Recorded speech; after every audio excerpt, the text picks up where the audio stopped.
We are live and only 12 minutes late. We're usually 30 Not or bad. so minutes Not late. bad. So hey, we're getting better. We're getting better, guys. We're getting better.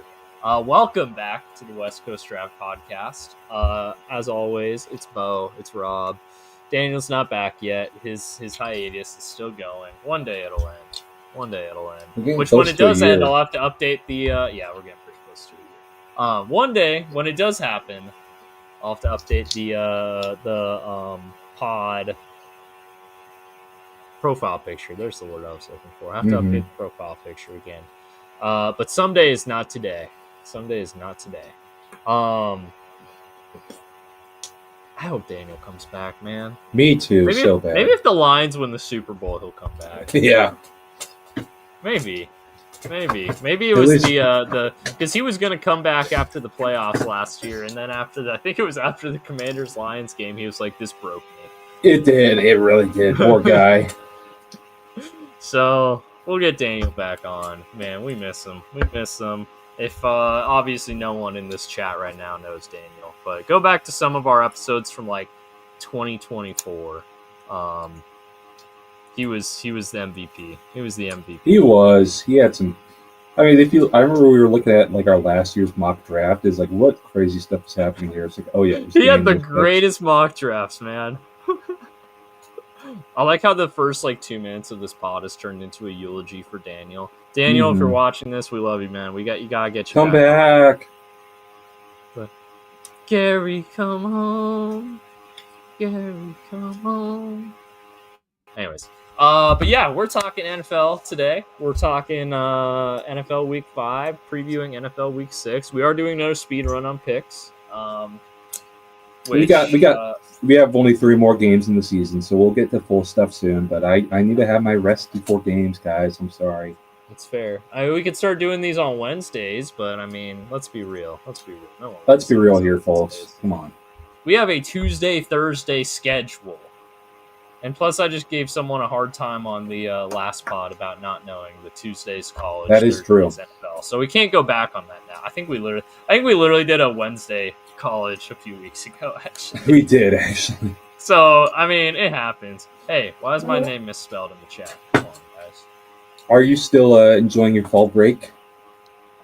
Am I still enjoying my fall break? Oh, very much so. Except for the Mariners yesterday, they pissed me off. I'm not. Yeah. Well, it's great. Like, I'm like watching it before practice, 0-0. I was like, okay, whatever. Check my phone after practice. 9-3. It was 3-0.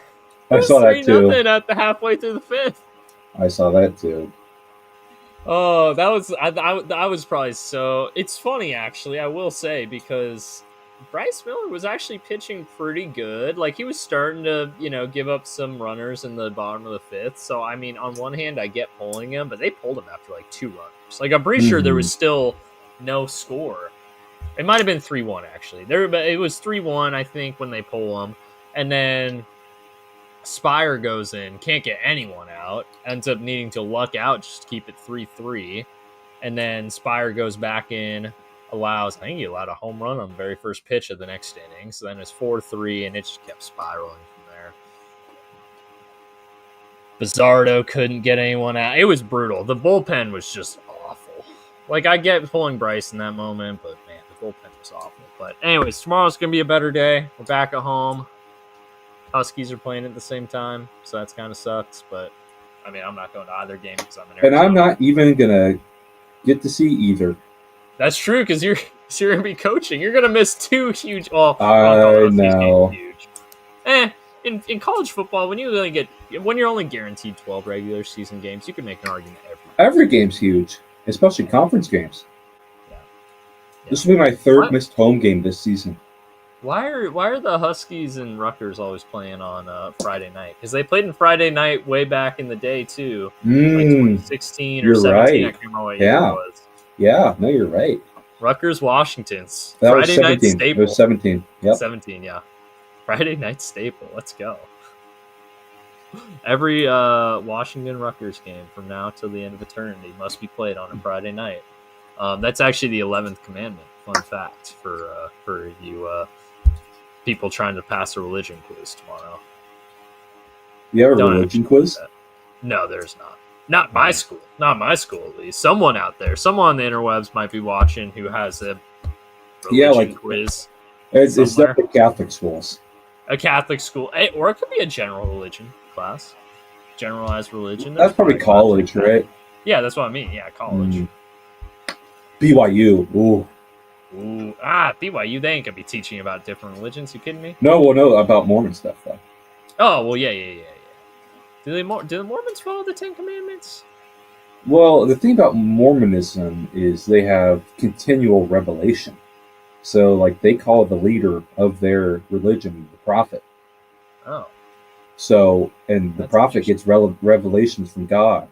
So, like, they change stuff and say, like it's not like, in Catholicism, like, you have the figure of the Pope, and the Pope can change kind of like how things are administered, like how think about the Catholic Church as the continuation of the Roman Empire and just the administrative sense. They just love administration. That was the special sauce of the Roman Empire, guys. I know you guys are in a that's true. History class. History. Let's go. The special sauce of the Roman Empire was administration, not any kind of warrior thing that they had. Like, it's how they administered the warriors. So it's about like changing how things are run. Whereas the Mormon Church is like they can change, like how they interpret things a lot more, which is pretty interesting. I find the Mormon Church interesting to understand because there's a decent amount of Mormons in Washington. It's very much a West Coast. I feel like all the West Coast, honestly. Yeah. I know it probably goes like Utah, Idaho. There's a ton in NorCal. There's a ton in Arizona. Actually, there's a ton in, especially Arizona. Arizona Tucson makes area. sense. Less so Tucson, but Phoenix, there's a ton. I would say it probably goes like Utah, Idaho, and then California, Arizona, and then Washington. Yeah, that makes sense. I knew a lot of Mormons growing up. But I remember, like, I saw a meme of like, if I was born in during the Roman Empire, I wouldn't have to be doing Excel spreadsheets. And someone's like, "Are you kidding me, man? Romans would have loved Excel spreadsheets, man. They would have killed for Excel. The Roman Empire never would have fallen if they had Excel. They would have killed for Excel spreadsheets, man. They loved administration. They loved it. Mm-hmm. Wait. Speaking of the Roman Empire, Roma Dunze. Oh. Roma Dunze, that's right. Oh, good segue there. Although the Bears we're a bit off from that, yeah. Bears didn't play this week. Terrible segue. You're fired. No. Here's the segue. Roma Dunze, because the Bears didn't play this week, so we don't have to talk about them. Bang. All right, you saved it. Woo! That does interesting, and I don't want to make this too theological, but that does. Could a Mormon prophet theoretically be like, yeah, no, this is all bogus. We should actually all be Catholic or Baptist or whatever. Could he do that? Theoretically, they probably could, but I doubt the. He would. Here's what would probably happen. Here's what would probably happen. First of all, that person would never get in charge, right? That's true. But second of all, that person would probably lead an offshoot group, and the rest of the people would probably stay, because there are some offshoot groups in the Mormon Church. Because there's the fundamentalist Mormons who wear the old dresses and stuff, and have a town, kind of creepy. Yeah. And their leader is in federal prison. And Mitt Romney's extended family, the Mexican Romneys are kind of their own little offshoot too. Really? So it's no, there's a big Romney. It's super rural northern Mexico, kind of there's some gray area where what they do with the cartel, they defend against them, or who knows, whatever. There's some interesting stuff going on with northern Mexico Mormons.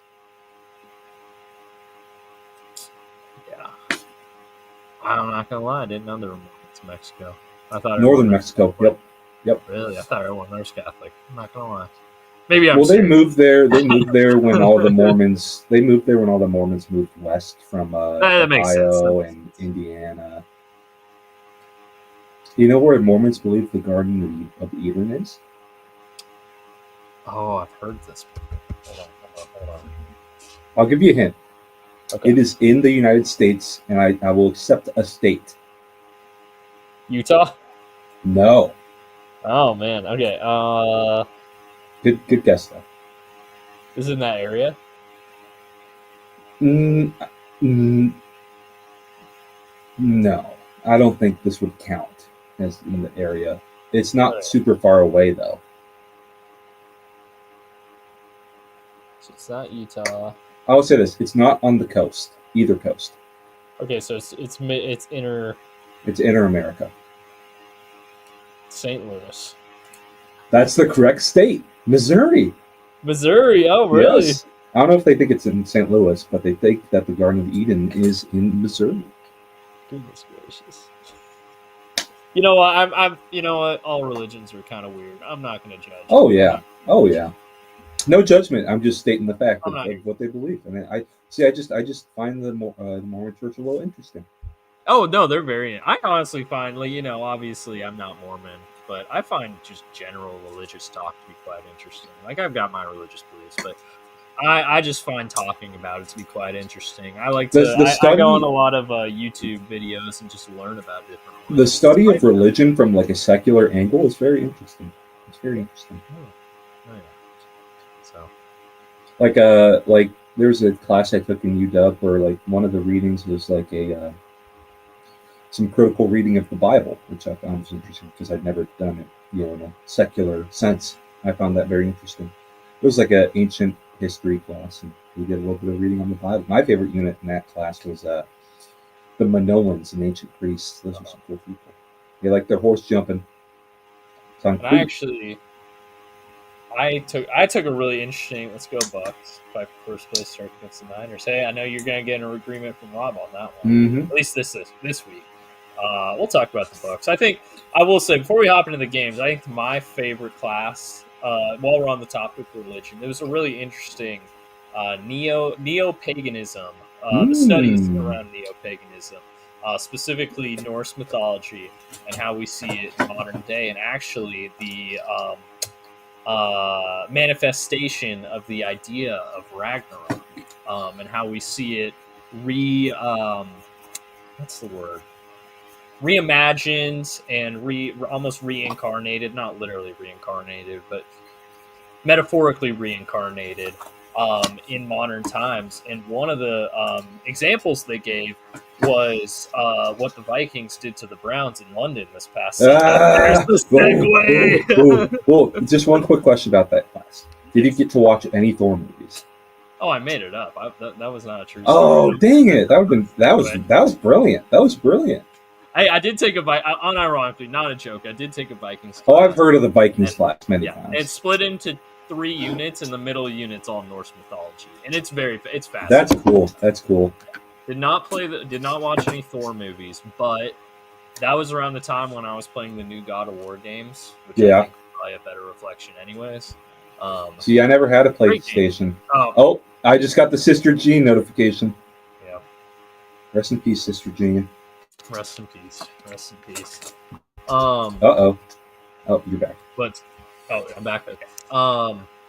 Yeah, no, honestly, it was a really fun class. I'll say first unit, when it was all just like, actually, I would say they're all pretty interesting, because first unit was like Viking lifestyle, second unit was like Norse mythology, and then the third unit was like the Viking conquests and stuff. And I found all those to be interesting. I'd say the first unit's probably the least interesting, because it was like, oh, people who lived in Scandinavia, they had to survive the cold.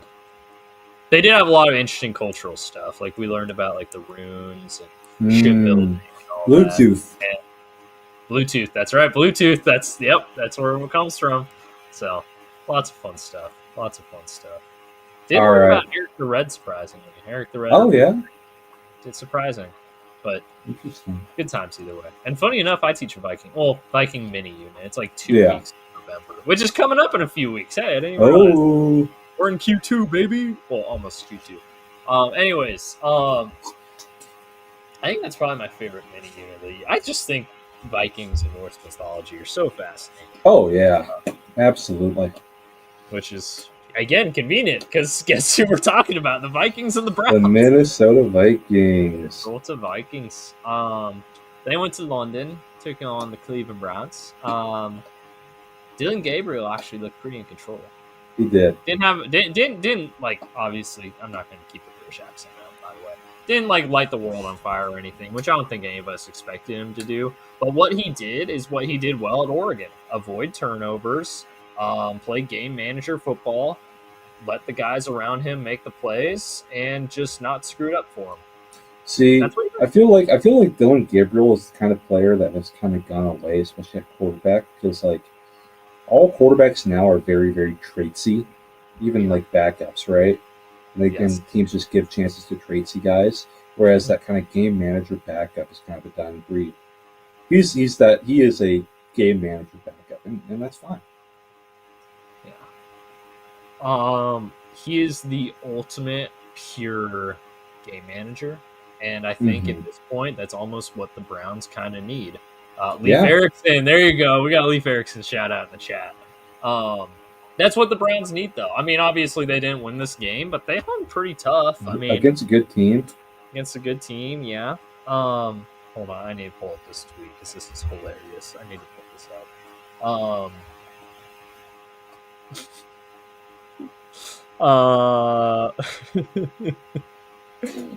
man. Okay, I'm sorry. This is completely off topic. This is really a better tweet for later when we talk about the Giants and Eagles game from tonight. I want to see it on my feed. I just need to share this. Both the tweet it's quoting and also the tweet itself. Black screen. Come on. Oh God. That is amazing. But then look at what.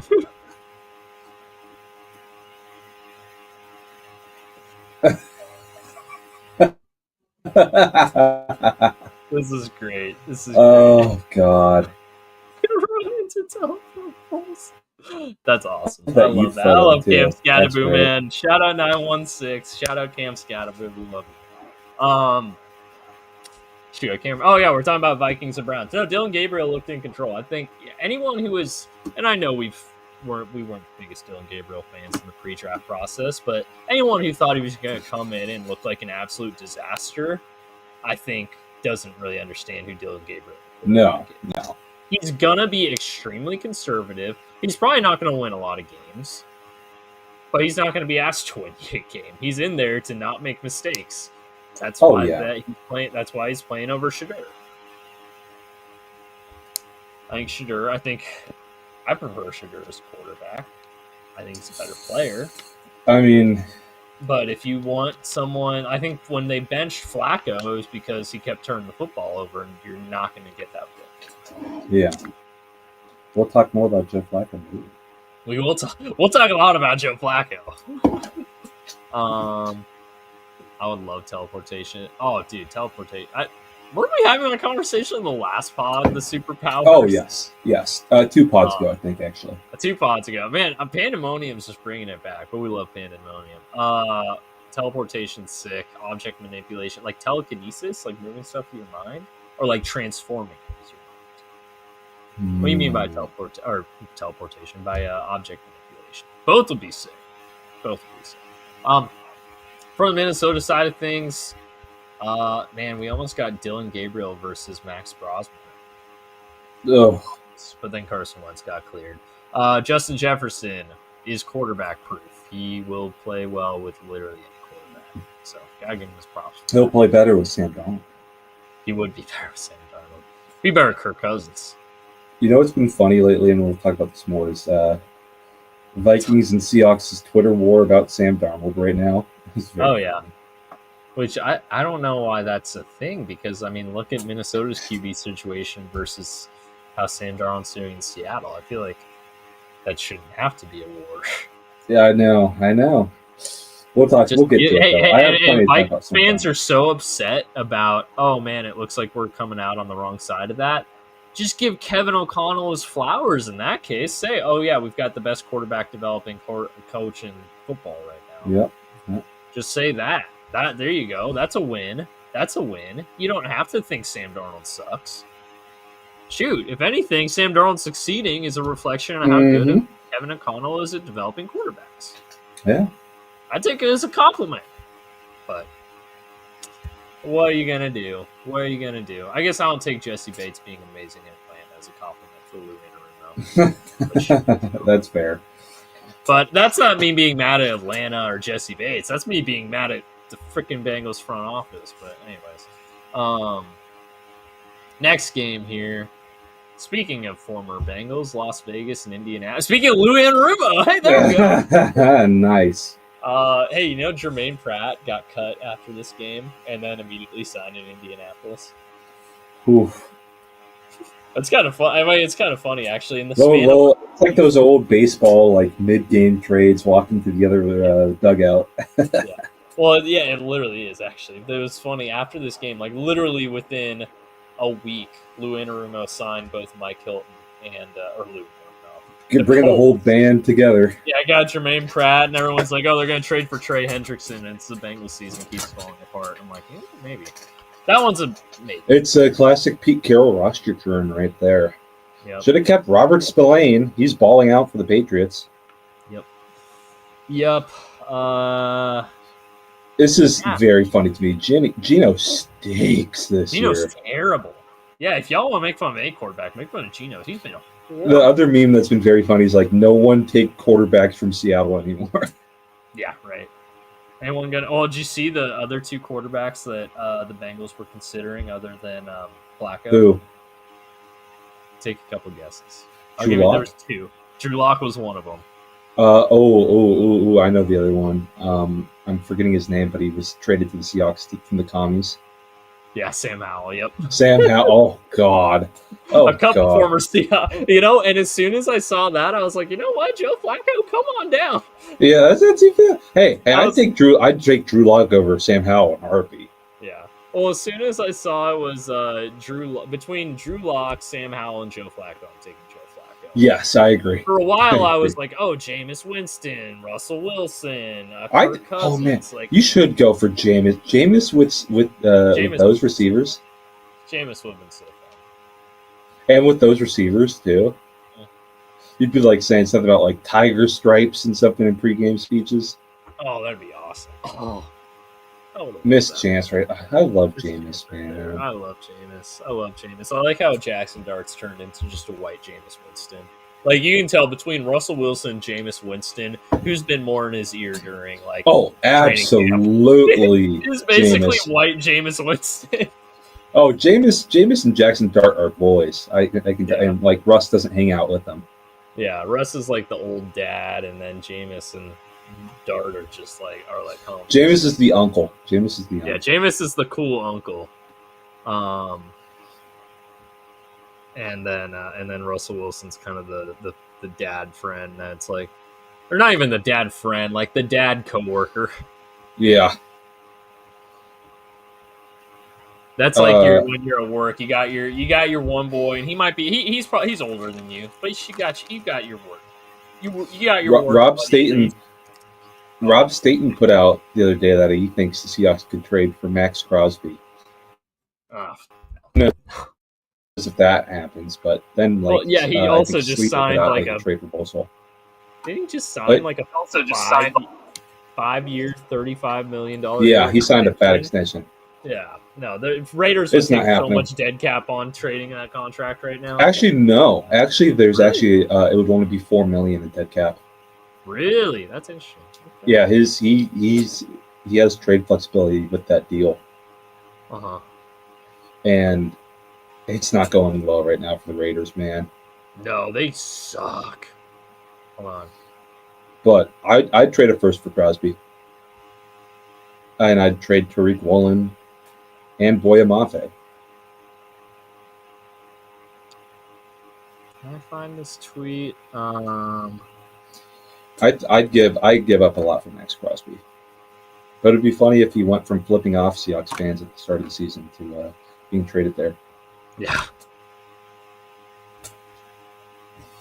But yeah, no, I think the missing piece right now for the Seahawks is a great edge rusher. And we can take his contract. We can pay him that money. Dang it, can I find this, Dang it, I want to find... There was a really funny tweet about... Man, I'm never gonna find it. Dang it. I saw it the other day, but basically it was a list of all the quarterbacks here. I can't. I found the original tweet, but I can't find the quote tweet I'm referencing. But a list of all the quarterbacks that are cap hits for the Browns this year. I'll just list them in order. Okay, I can't wait. Deshaun Watson, $35.9 million this year on PUP. Jameis Winston, $2.2 million dead cap.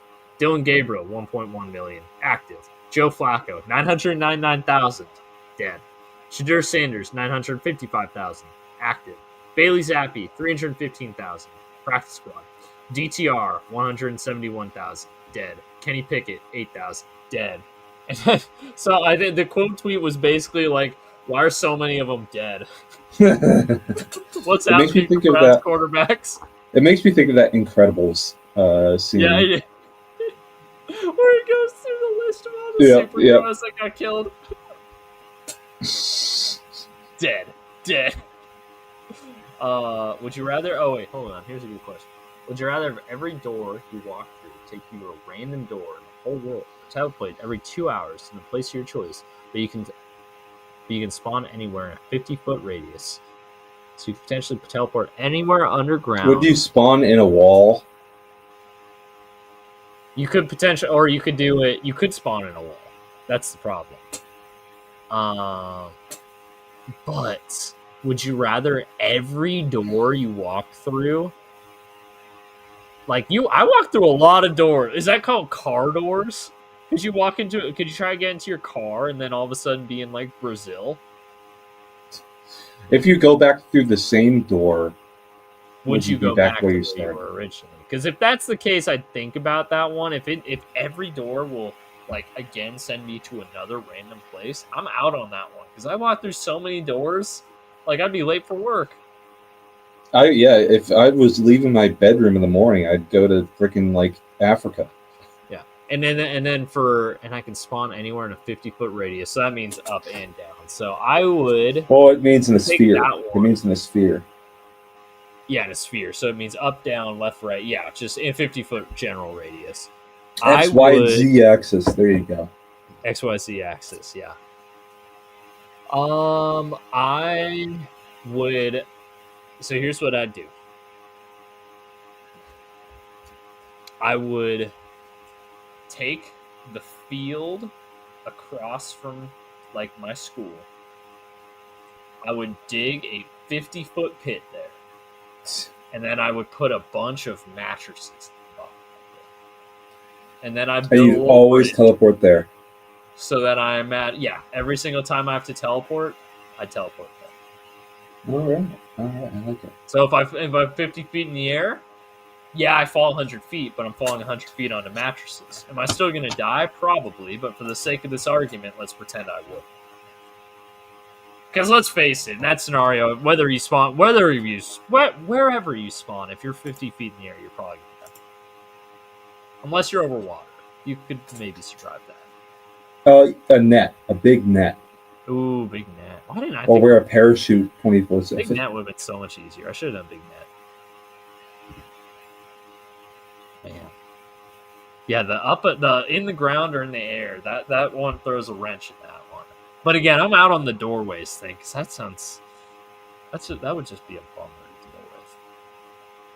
Unless again I walk back through it and I'm back where I originally was. In which case I could handle that. But you would be stuck.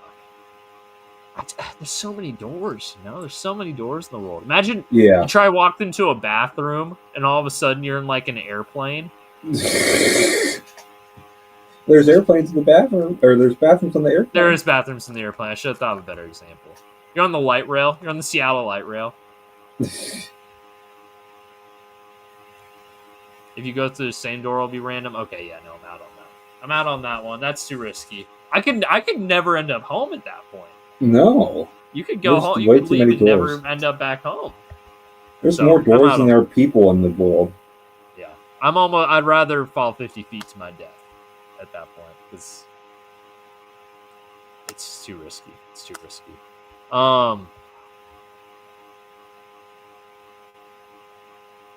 Okay. I can't think of a good segue. Next game, Giants, Saints. Saints. There we go. Shout out to the Saints, man. They're playing hard. They are. I told you. I think they're a well coached team. You know, obviously against Seattle, they got absolutely shellacked. But every other game's been close. How'd that happen looking back? Yeah. Like, they held close against Buffalo. They beat the Giants, who just beat the Eagles. So, transitive property. Saints burned the Eagles. They held close with the Niners team that, you know, even with Mac Jones is competitive. And then held close to the Cardinals team. And we'll talk about the Cardinals. Yeah, man, I don't know. They're playing hard, and congrats to them for finally getting their first win here. They definitely earned it. I don't know if you watched much of this game, but holy cow, Jackson Dart. It's funny that we're going to talk about Jackson. I saw that fumble. But that fumble was crazy, dude. That was a Jameis level fumble. That was a Jameis play right there. Jackson Dart's just the white Jameis Winston. I cannot wait till Jameis Winston is on ESPN. Oh, man, he's going to be awesome. Get him on, like, I would say Thursday Night Football because he's built for the prime broadcast. He's built for studio. That's what he's built for. But they don't. But the NFL doesn't have a studio show like NBA. Well, yeah. does. Well, they used to, but they got rid of it. I remember it was Rich Eisen hosting. They had Steve Mariucci, Michael Irvin, Dion. That's was right. On there. Yep. That was like the early 2010s NFL Network pregame was the one I would watch. They had a great before Eisen started sucking. Yeah. Well, before Dion started. Before Dion started coaching, Michael Irvin got back on drugs, and I don't know what Steve Mariucci's up to. I hope he's doing good. Enjoying retirement.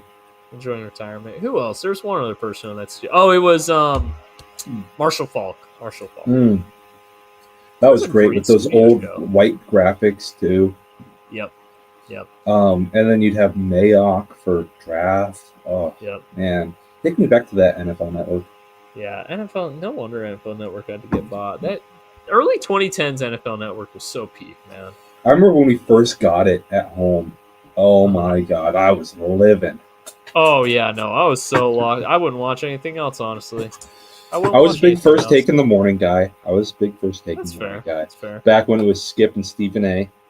Oh yeah, dude. The early 2010s of sports media was just the peak of everything. It was. Because you still had Tirico and Gruden on Monday Night Football, which was fantastic. You had Nance and Romo might be better. Gruden on Monday Night Football was so good. The Gruden Grinder. Oh, I love the Gruden Grinder. Nance and Romo might be better than Nance and Sims. The pregame Monday Night Football show was elite. Come on, man. You got Moss. You got Moss, yeah. I had you got Moss. I think it's more recent. I think Randy Moss was still playing at that point.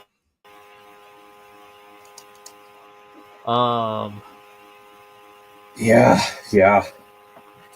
But I know you're right with like first take still had Stephen A. and Skip on it. That was the peak. That was must see TV. Yeah. Oh, it was incredible. Yeah, I missed especially like at the height of the Seahawks LOB disrespect. Oh. Uh-huh. I remember I watched when Richard Sherman came on and was told Skip, "I'm better at life than you." Yep. I remember the day after the Seahawks won the Super Bowl, I was allowed I stayed home from school that day. I think most kids in the area did. And watched every single thing I could find.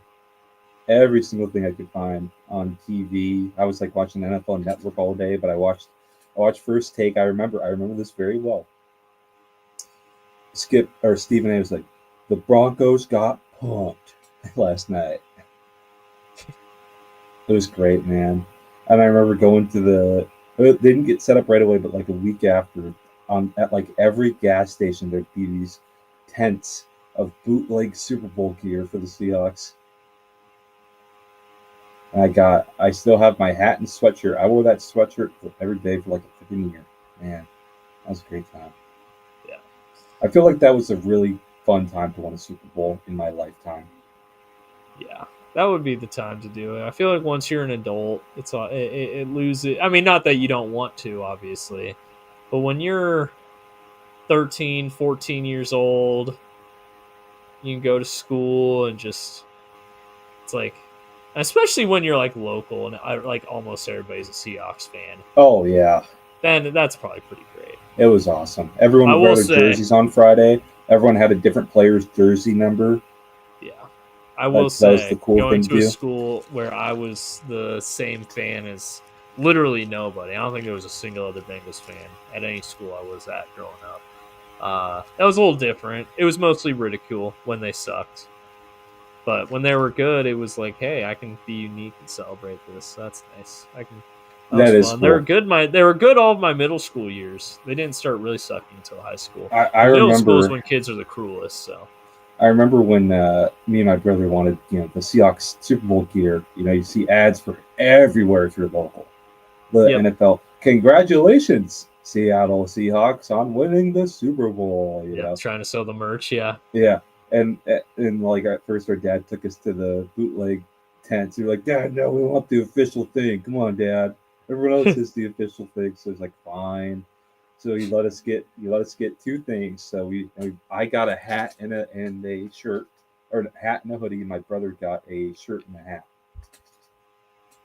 But no, those were good memories. Very good memories.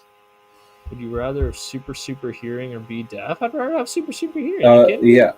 Well, I think it's kind of a monkey's paw thing, Beau. You can hear literally everything, and you can never sleep, probably. Yes, exactly. Oh man, that's a good point. I'd still take the super hearing. Yeah, I don't want to lose a sense. Yeah. Once I turn into like Daredevil is he's blind. He's blind. Yeah. I'd rather lose my hearing than be blind. Yeah, 100%. Anyways, I don't know how we got into that topic, but it was fun. All right, Jets versus the Cowboys. Hey, first we got to talk about Jerry Jones flipping off the crowd, getting fined for it. 100,000 was it 100,000? Yeah, 100,000. Yeah. Yeah. That's hilarious. Dropping the bucket for Jerry. Yeah. Oh, I also have these scores flipped. Actually, hold on. Pause. Ignore. You didn't see it. You didn't see nothing. Honestly, I feel bad for Aaron Glenn because I think he is a good coach at this point. He's trying his best. As like a leader of men, I think he's fine. There's nothing special about him schematically, but I think he's let his coordinators cook. Yeah. At least Engstrom. Yeah. No, I mean, they're doing fun stuff. Justin Fields is putting up numbers. I think their defense has not been as good as... No, I expected it probably to be a bit better. I thought there were better pieces on there. Yeah. And for how they're doing. Yeah, Sauce Gardner's had an even worse year than he had last year, after getting paid, too.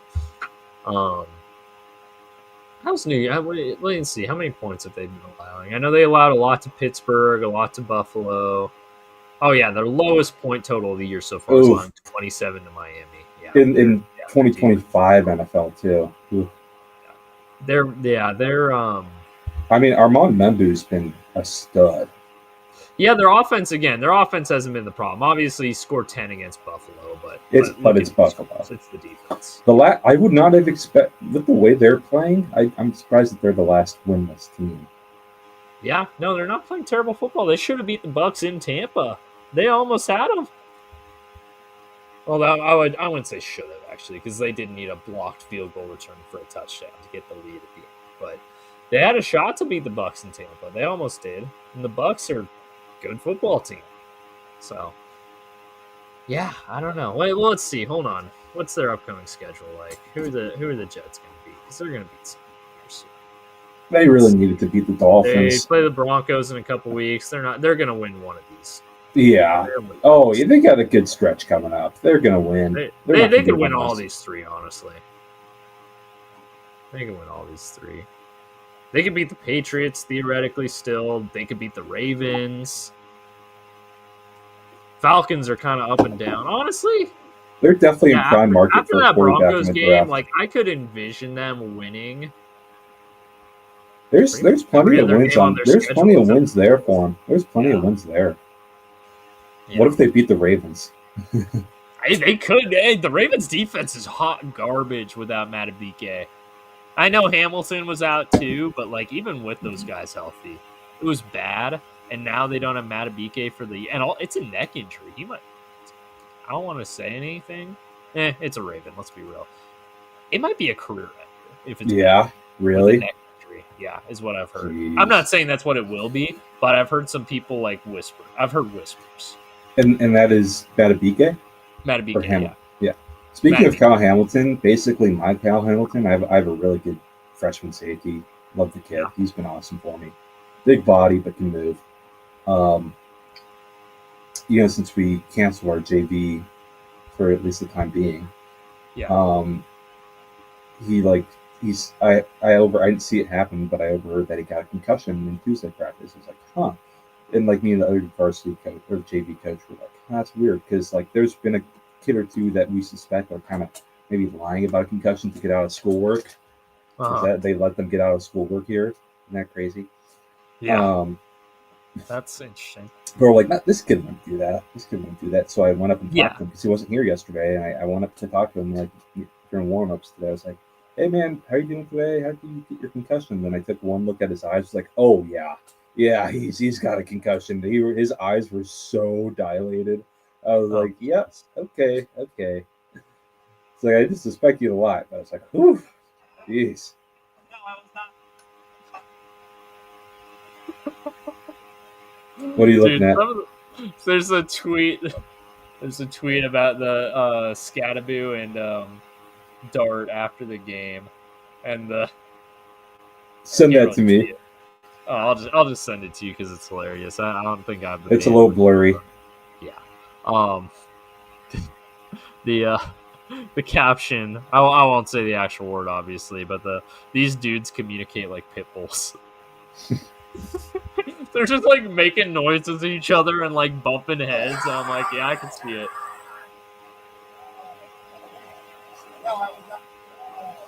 Scabby's got kind of a schnoz on him. Yeah, he's Italian. Oh, he's Italian. Scattaboo. Oh yeah, Scattaboo. That's definitely Italian. I don't know about that. I don't know. SK. Scattabini, maybe. If it was a C. Yes. It's kind of makes you think like Slavic. I think it's kind of Slavic. Yeah, this is saying like Scandinavian. Oh, Scandinavian. Okay, that's not Slavic. Interesting. Maybe like Baltic. Swedish. Huh. He looks Italian. I don't know. Maybe he's Italian. He does look Italian. I give you that. He's just got such like a perfect face, like head shape for. I know we're doing some phrenology here, but for his playing style, it's like he was born to be that kind of player. He straight up looks like a pit bull. Like he's like he does. Being.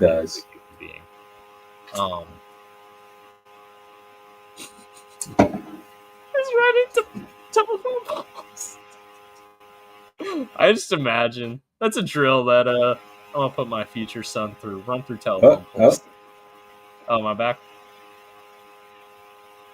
Hello? Hello?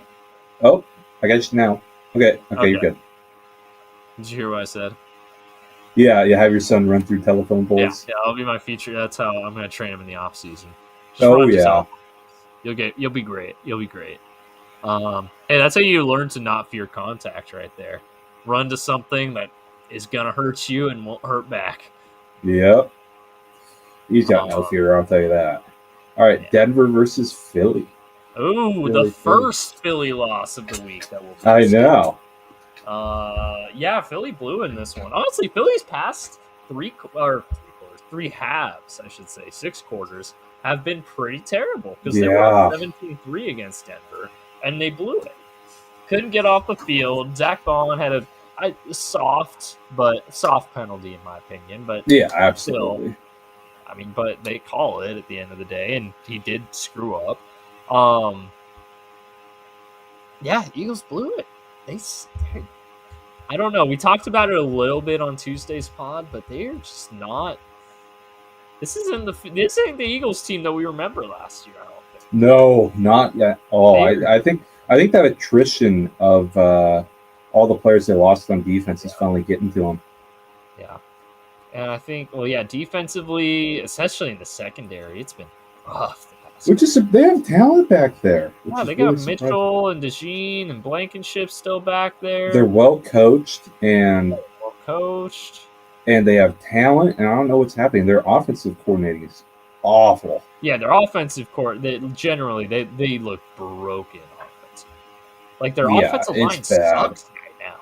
The Eagles' offensive line sucks. I can't believe it. Saquon's doing nothing on the ground. The Super Bowl hangover was real, folks. It's very, very real. It's been brutal in Philadelphia. Meanwhile, for Denver, hey, there you go. There's your statement win. Go on the road to Philly, beat them in their own house, come back from down big too in the process. Sean Payton's stoked about that one. And it said in a week as well. Where the Chargers I have a silver can of beer next to a silver can of Diet Coke, and I just grabbed one and thought it was the Diet Coke, but it was the beer. Ugh. Oh, it's brutal. Ugh. Yeah, if you're expecting Diet Coke, when you're expecting different tastes, and when you expect a taste and it's something else, that's always the worst taste in the world. Yep. Yeah. Sorry. No, you're good. You're good. I know exactly what you're talking about. It's the worst thing. But anyways, yeah. Oh yeah, sorry. What I was saying, Denver, especially in a week where LA Chargers. I mean, actually, I guess LA Rams too. So both LA teams. Not that they really care about the Rams, but LA, KC, and Vegas all lose, and Denver's able to go into Philly, get a win. That's big. That's big. Broncos might be making a run for the AFC West after all. Oh, yeah. I mean, Vance Joseph schemed up one hell of a game again. Oh, you got me? I went black for a second. I got you. I can hear you fine. You're a little jumpy, but I can hear you. Yeah. Okay. Vance Joseph schemed up one hell of a game against Jalen Hurts, man. He was doing some fun stuff there. Brought the pressure, really mixed it up, loved the mud fronts. I mean, he's one of the best to do it out there. That was really impressive. And Bo Nix seems like he's got some mojo back. Yeah, no, he does. Which is funny, too, because only a few years ago, everyone wanted to run him out of town after the 70-20 game in Miami. I know. Shout out Sean Payton sticking to your guns there.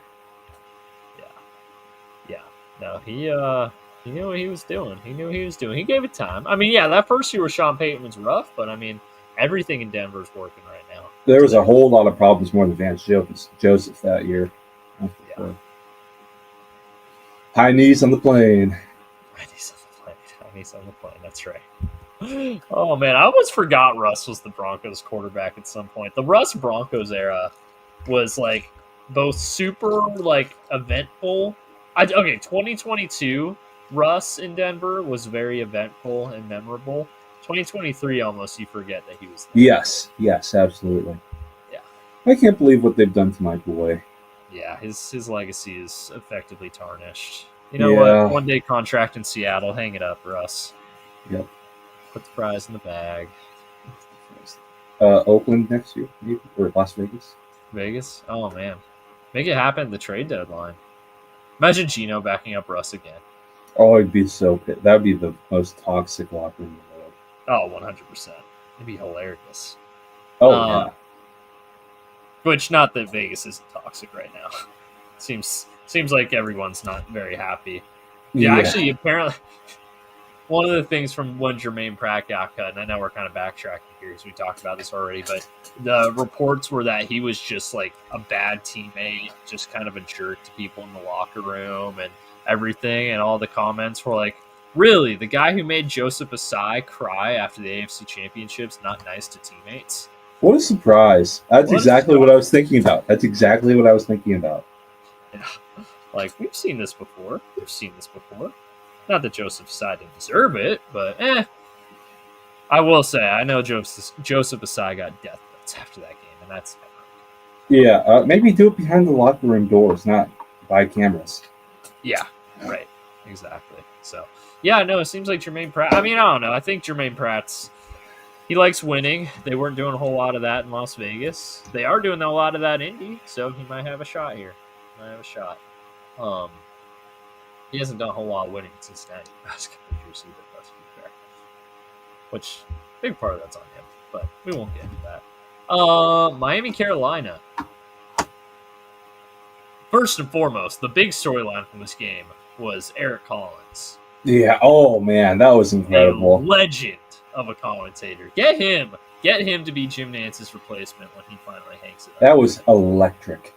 That was awesome. And I know some people. There was a dude. I can't remember who it was. I think it was Theo Ash, the king of bad takes. By the way, Theo Ash was like maybe it's a hot take, but I actually don't like this commentating style. When you treat every play you watch as the biggest play you've ever seen, no play is ever gonna feel special. And all the quote tweets were like, "Shut up." No, he was awesome. Maybe it would get old after a while, but like this isn't golf. It's not like it's golf. Exactly. Let's have some fun. Let's have some fun. And I knew as soon as I saw it was the same guy from. Oh no! What a bad idea! Yep. As soon as I saw it was that guy, I was like, "This is awesome." I had it on multi-view just for the audio. It was electric, man. It was incredible. I love. Oh no! What a bad idea! It's one of my favorite audios from. It's a classic. The past year. Eric Collins, you're a legend. Please do more NFL games. Oh Please yeah. We need to talk about Mark Sanchez. Oh! How did we not? Yeah, we should talk about Mark Sanchez. Either with the Jets or with Raiders Colts. We'll talk about Mark Sanchez right now. Well, didn't Eric Collins get the call up because of Mark Sanchez? No. Mark Sanchez was doing the Raiders Colts game. Oh, okay. Yeah, so Eric Collins got the call up no, he didn't get a call up at all. I think. Well, he's a Charlotte guy, and this game was in Carolina. So no, he got the call up. I thought. I don't. Yeah, because he normally does Mark Charlotte Sanchez basketball. Yeah, I know he does, but I know Eric Collins did play-by-play. Mark Sanchez does color, so I don't think they're connected at all. Also, I'm pretty sure Eric Collins was on CBS and Mark Sanchez on Fox. You're right. Never mind. But either way, he was awesome. Please do every Bengals game the rest of the year so that I have something to watch this week. It sucks because I actually really liked Mark Sanchez on color. I know. And let's just talk about it now. Yeah. What a weird story. What? It was a roller coaster, man. I remember at first when he was in the hospital, Fox was putting out praying for Mark and his family during this time, and like all these tweets were like, "Oh man, Mark's a great guy. Keep him in your thoughts right now." And then like an hour later, Mark Sanchez was also arrested. He assaulted a grease truck driver. Goodness gracious!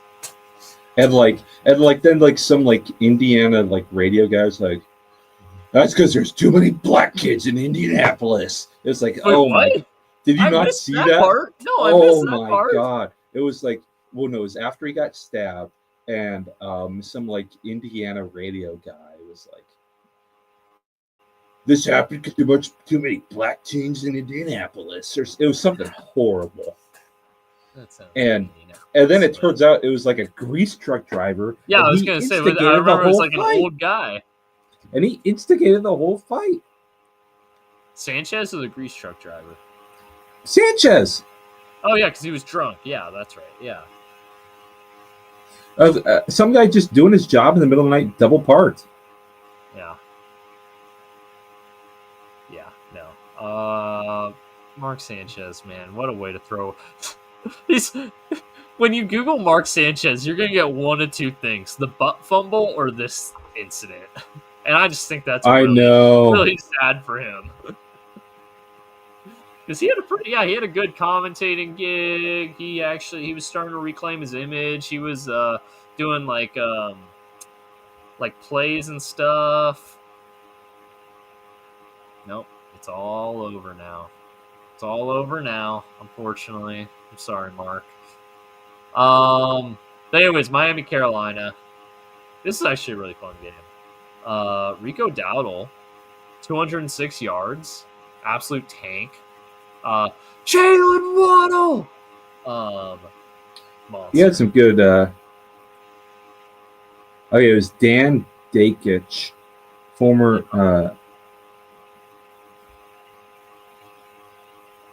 Oh God, it was so stupid. No, it's ridiculous. So former ex. Okay, here's what Dakich said. Oh, Jesus Christ. Okay, yeah. Oh, this is so horrible. Sanchez or anyone being stabbed in downtown Indy should not be a surprise. We have a ton of fatherless and armed African American kids descending on downtown Indy every weekend.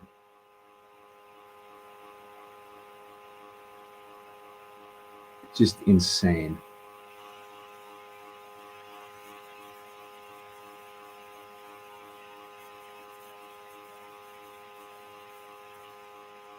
Yeah, that's rough. That's rough.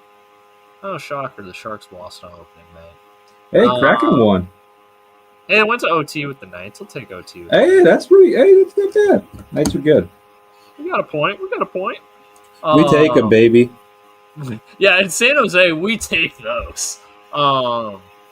Anyways, did you guys get the top pick again? Last year, we were in line to get it, but we didn't win the lottery. Ugh, I hate lotteries. Yeah. It's okay. We still like if the NFL did a draft lottery, the Browns would be like the worst team in the NFL forever. Oh yeah, the Browns would never. Yeah, especially because they're all rigged too. I mean, especially the NBA one. The NBA lottery is the most rigged thing. Oh yeah. Cooper Flag. But anyways, it's because they did LeBron a favor. Yeah, they did LeBron a favor, so they. And I've said it many times. I'm not a LeBron hater because I don't have a team. And I just enjoy him. I like LeBron. I am a LeBron hater, but I understand that people who hate him because I hate Tom Brady. I actually hate the Lakers more than I hate LeBron. When LeBron was on the Cavs and the Heat, I didn't really hate him. Yeah. But when he went to the Lakers, which at this point was almost 10 years ago, it's crazy to think he's been there for almost 10 years. No, he's not been there for 10. He's been there for 7, going on 8. Oh, he's been there for 7 years. Yeah. Wow. I know, right? You're right. 2019. Oh my God. 2018, but yep. 2018. Jeez, and if he plays another 3 years, which is kind of a question mark, I doubt he will. No, not even 3, 2 years. If he plays 2 more years, he'll have played in LA for 10 years, which is longer. No, it's not quite as long as he ever played in Cleveland because he played in Cleveland for. He had 2 stints. 3, 4, 5, 6, 7, 8, 9, and then 14, 15, 16, 17. Yeah, he played in Cleveland for 11 years total. So it'll be a slightly shorter than he played in Cleveland. But yeah, he's going on year 8 with the Lakers. Wow. That's crazy. All right. Houston, Baltimore. Baltimore. We still got to talk a little bit about Miami, Carolina. Oh, wait, no, I forgot we got so sidetracked here. No, you got so sidetracked talking about commentators, yeah. The video of Mike McDaniel walking out to the locker room. Dead man walking. Yeah.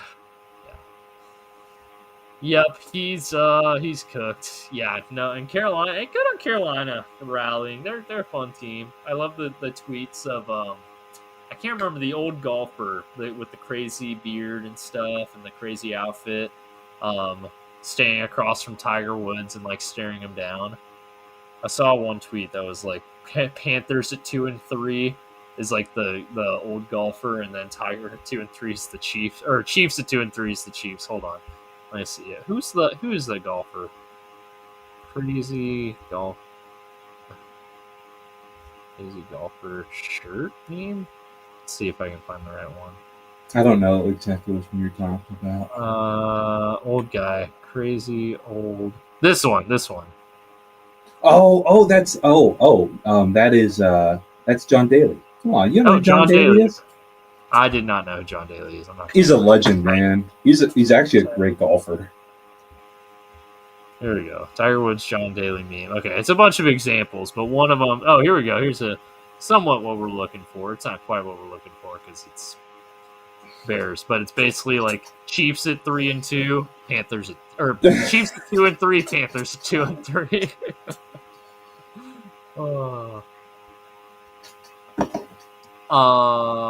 Incredible stuff. Incredible stuff. It's going to be a long year for Dolphins, man.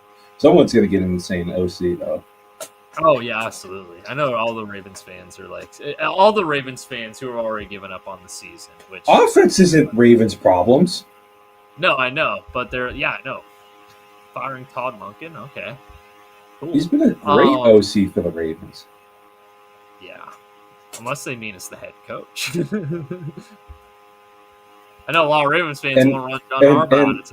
And Mike McDonald's offense wouldn't work with Lamar or Derrick Henry.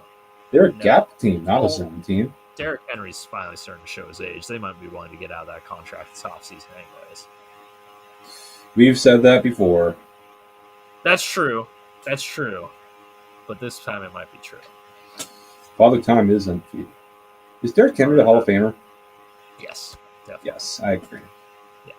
Maybe not first ballot, but he's going to be. Yeah. He almost rushed for 2,000. No, he rushed for over 2,000 yards in a season before. If you rush for over 2,000 yards in a season, you should be guaranteed Hall of Fame. Chris Johnson's Hall of Fame? Ooh, okay. Maybe not CJ guaranteed. 2K. AP should be. Oh, yeah. Duh. Yeah. I'm trying to think. Recent 2,000 yard. I guess that's CJ 2K. CJ 2K is probably the exception. CJ 2K had the one really big year and then never had anything close to that again. Yeah. He had the combine speed record until John Ross. Until John Ross, who had it until Xavier Worthy. All right. Baltimore, what the hell is going on? Baltimore just sucks. I think all their fans have turned on him, and I think people are saying like, and again, I love Baltimore stuff. But I'm like curious, like why are they so bad? Like, is it just the injuries? And they were beat to hell on Sunday, to be clear. Yeah. But everyone, like all the Ravens fans, are like, don't blame this on injuries. Like we all saw this coming. We've sucked for all season now. And it's like, dang, that's even better. Bad time for Joe, man. Yeah. Dude, this is the year. This is the year. The North was so winnable. The freaking Steelers are going to win the North. Aaron Rodgers. Yeah, no. Madubuike out for the year. Lamar going to be out this week, too. I don't know if he'll be out. They got their bye in week 7, so he might be back by week 8. But they're just beat to hell right now. Derrick Henry can't hang on to a football to save his life. I know. I can't believe it's like all the major concerns at the beginning of the season for them last year, like the O-line, the defense. Those are all concerns again. But this year it feels a little bit more real because A, they're losing football games, which they weren't this time last year. Yeah. And B, there doesn't seem like there's like a light at the end of the tunnel because people just keep getting hurt. Let's look at their schedule because they're going to lose this weekend. They're playing the Rams. Let's assume they lose to the Rams, drop to 1-5. Bears at home, okay, that's winnable. At Dolphins is winnable. At Vikings will be tough, but it's winnable. At Browns, okay, so there's a path to 5-5 here. Jets is winnable. They can do some damage. I mean, they could still go 12-5. I mean, not that any of these games are super unwinnable, but like. They need their defense to be much better. Yeah, I mean, it's very cool seeing the narrative of Mike McDonald should have been elevated from Curran. I wouldn't pick them to beat the Patriots right now. I wouldn't pick them to beat the Steelers right now. I wouldn't pick them to beat the Vikings right now. Getting 2 games against the Bengals, a game against the Jets, a game against the Browns, a game against the Dolphins. Like, okay, yeah. Here's what I'll say. Yeah. When it comes to the Packers and Vikings and Bears, one thing you got to remember is the NFC struggles against. Well, yeah, but then the Lions went into Baltimore. I know, but still. So Wait, I don't know. Do they? When's Lamar back? Lamar's, so they're saying he's definitely out this week against the Rams. Then they have their bye week. He might be back against the Bears, is what they're saying. Okay. We'll see. We'll see. It's still something we need to remember, though. I just think their defense might just suck, period. It really does. Yeah. So, like, if their defense is truly that bad, like getting the Bears at home, okay. At Dolphins, I'm not picking them to lose that game. Don't get me wrong. But, like, if the Dolphins are going to beat you, it's because they're going to put freaking a bunch of points on your head. Mm-hmm. Vikings, McCarthy. I don't know if McCarthy's any better than Wentz, honestly. They're pretty much the same quarterback at this point. At Browns, it's the Browns. You'll be fine. Jets could put a bunch of points on them. That would be pretty funny. This might be around the time of the year. The second Bengals game would be around the time of the year Joe might be back. So, of course, if the Bengals season's over, you're not bringing Joe Burrow back if you're 4-9 at this point. Let's be clear. So, kind of have to keep the ship alive, keep the ship afloat in the meantime. But I mean, they can go if Burrow is back and the Bengals are playing or something, they could go 0-4 in the stretch. Very good. Which they're already 1-5 again. We're assuming 1-5. Like that's 9 losses right there. That's your season.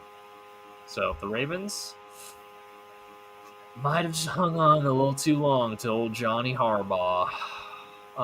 Hey, for the Texans, this is a good win. Again, Ravens were beat to hell, but it's always nice to go into one of the supposed top teams in the AFC and dominate. It's always a good feeling. Stroud getting some of his confidence back. Not just CJ Slump anymore. I still can't believe that awful O-line got them 44 points. Yeah, that just shows how broken the Ravens are right now. And also Cooper Rush is hot garbage, to be fair. It wasn't all their defense. Cooper Rush also gave him a lot of short fields. He was quite bad. He gave him a lot of short fields. But, oh boy. All right. This is a fun one to talk about. Titans, Cardinals. Oh, boy. Hilarious. I'm not even gonna lie. I mean, I support the Cardinals, but man, that was terrible. That's why I tell you every year, Beau. That's why I tell you every year the Cardinals are the Cardinals. Until they prove me otherwise, I have zero fear of them. The interception turned to fumble to touchdown is hilarious. Very, very funny. Amari DiMarcado, I feel bad for him, man. Especially Jonathan Gannon shoving him on the sideline. Jimmy Lake much? He did a pull. Yeah, he pulled a Jimmy Lake.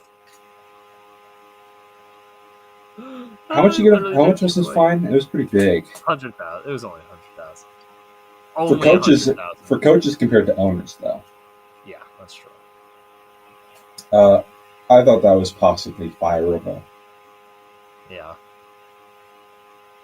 Someone's gonna get a good DC after this year. So I'm gonna say. Yeah.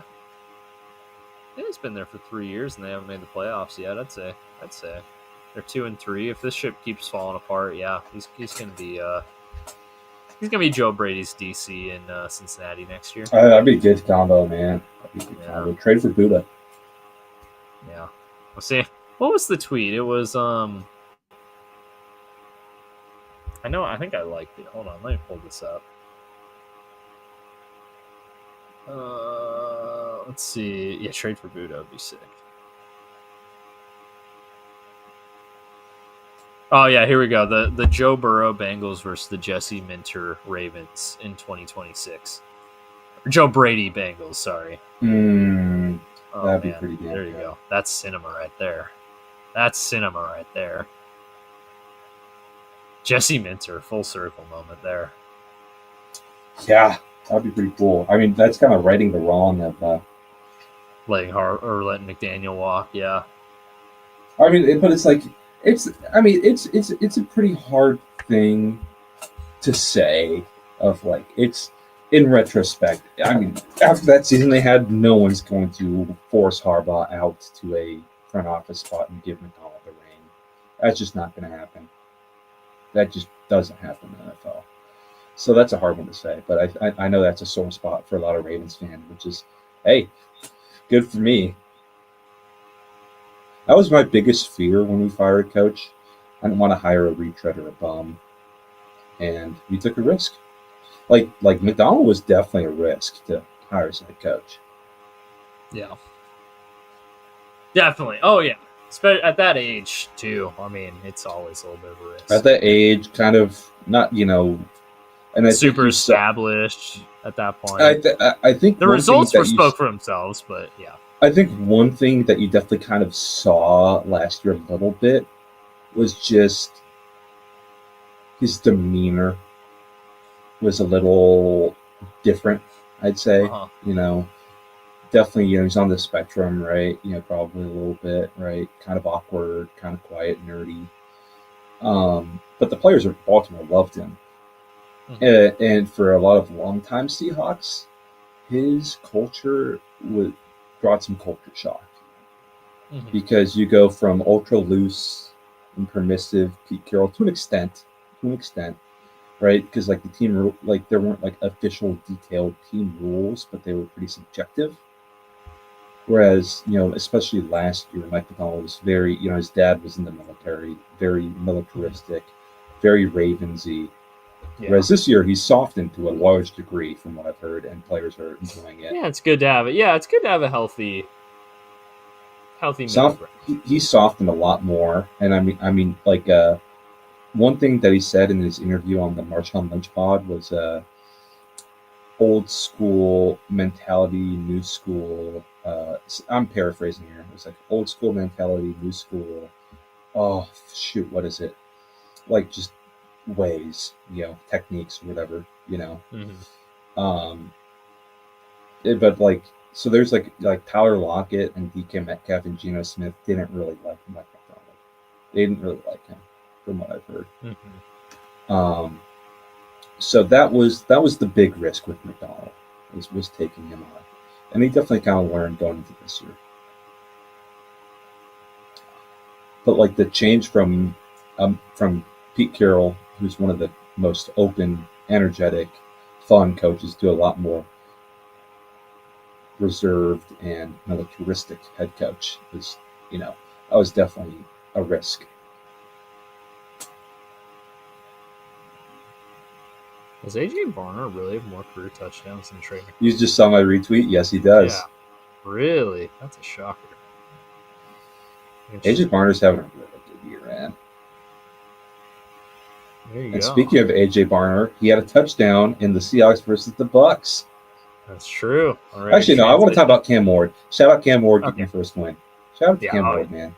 Oh, yeah, he didn't play particularly great, but they had a game-winning touchdown drive. And that's something. Right. Yep, works for something. All right, now I'll let you talk.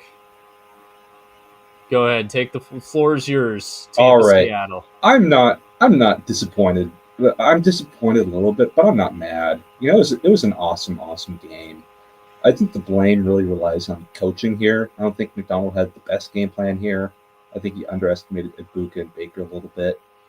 Pressure didn't get home at all against a really beat-up O-line, which was not good. DBs got cooked because a bunch of them went down all in a row. Spoon was still out. Reek went out. Love was out. And then even Mari played half the game. He played good when he did play, though. So that was, and then Jason Myers missed a pretty crucial kick that would have left it a tie game. Jason Myers hasn't been great this year. He's not been great. He was kind of shaky all game, too. Sucks that we lost this game, because this was just such a fun game to watch for two reasons. Baker Mayfield and Sam Darnold. I mean, they were incredible this game. They were so cool. Just in total command of each of their offense. So cool under pressure. Just back and forth all game. Actually, all second half. It was such a joy to watch this game. And the beautiful old school uniforms. Oh, This was just a fun game. I mean, I'm giving Baker Mayfield his flowers here. He keeps getting away with it with those fourth quarter drives. I mean, it's just awesome. Sam Darnold was fantastic, and Clint Kubiak, man, he's done a great job. There's one really shitty thing he did, and it was that Jalen Milroe speed option that ended up in a fumble and gave the Bucs a touchdown. That sucked. We got to cool it on that kind of stuff. Let him keep the ball rather than pitch it at least. Like that sucked. The the pick at the seal it for the Seahawks wasn't Darnold's fault. Fluky deflection sucks. You know it happens. It happens, but I mean Sam Darnold was incredible. Like I'm getting to the point of thinking we really found something here with him. It was just so fun to watch. Cooper Kupp had a really good game. AJ Barner had a really good game. The O line was really good too. They were pushing the pile. The run game was working against a really good run defense against Vita Vea. I mean, that was cool to watch. Gray Zabel has been incredible all year. He hasn't given up a sack. Isn't that crazy? That is crazy. That's pretty good. That's Gray pretty Zabel, good. if it weren't for Emeka Ibuka, Gray Zabel would be in the running for Rookie of the Year, in my opinion. Yeah. I mean, he's been incredible. The running to the left, because Abe Lucas has also had a pretty good, or no, Charles Cross has had a pretty good year. Running to the left's been pretty good for us. I mean, O-line looks good. Looks a lot better than last year for sure. Weak link is Anthony Bradford. He's getting horrible grades, but he hasn't been that bad. He hasn't been a 0 grade on PFF. But I'm really liking Sam Darnold, man. He's been just fantastic. Corey Horton, great touchdown catch on a really awesome play by Sam Darnold. I mean, Cooper Kupp, his run blocking is really good for us. I mean, he's been a great mentor for some of the younger receivers. JSN, how could I forget about JSN?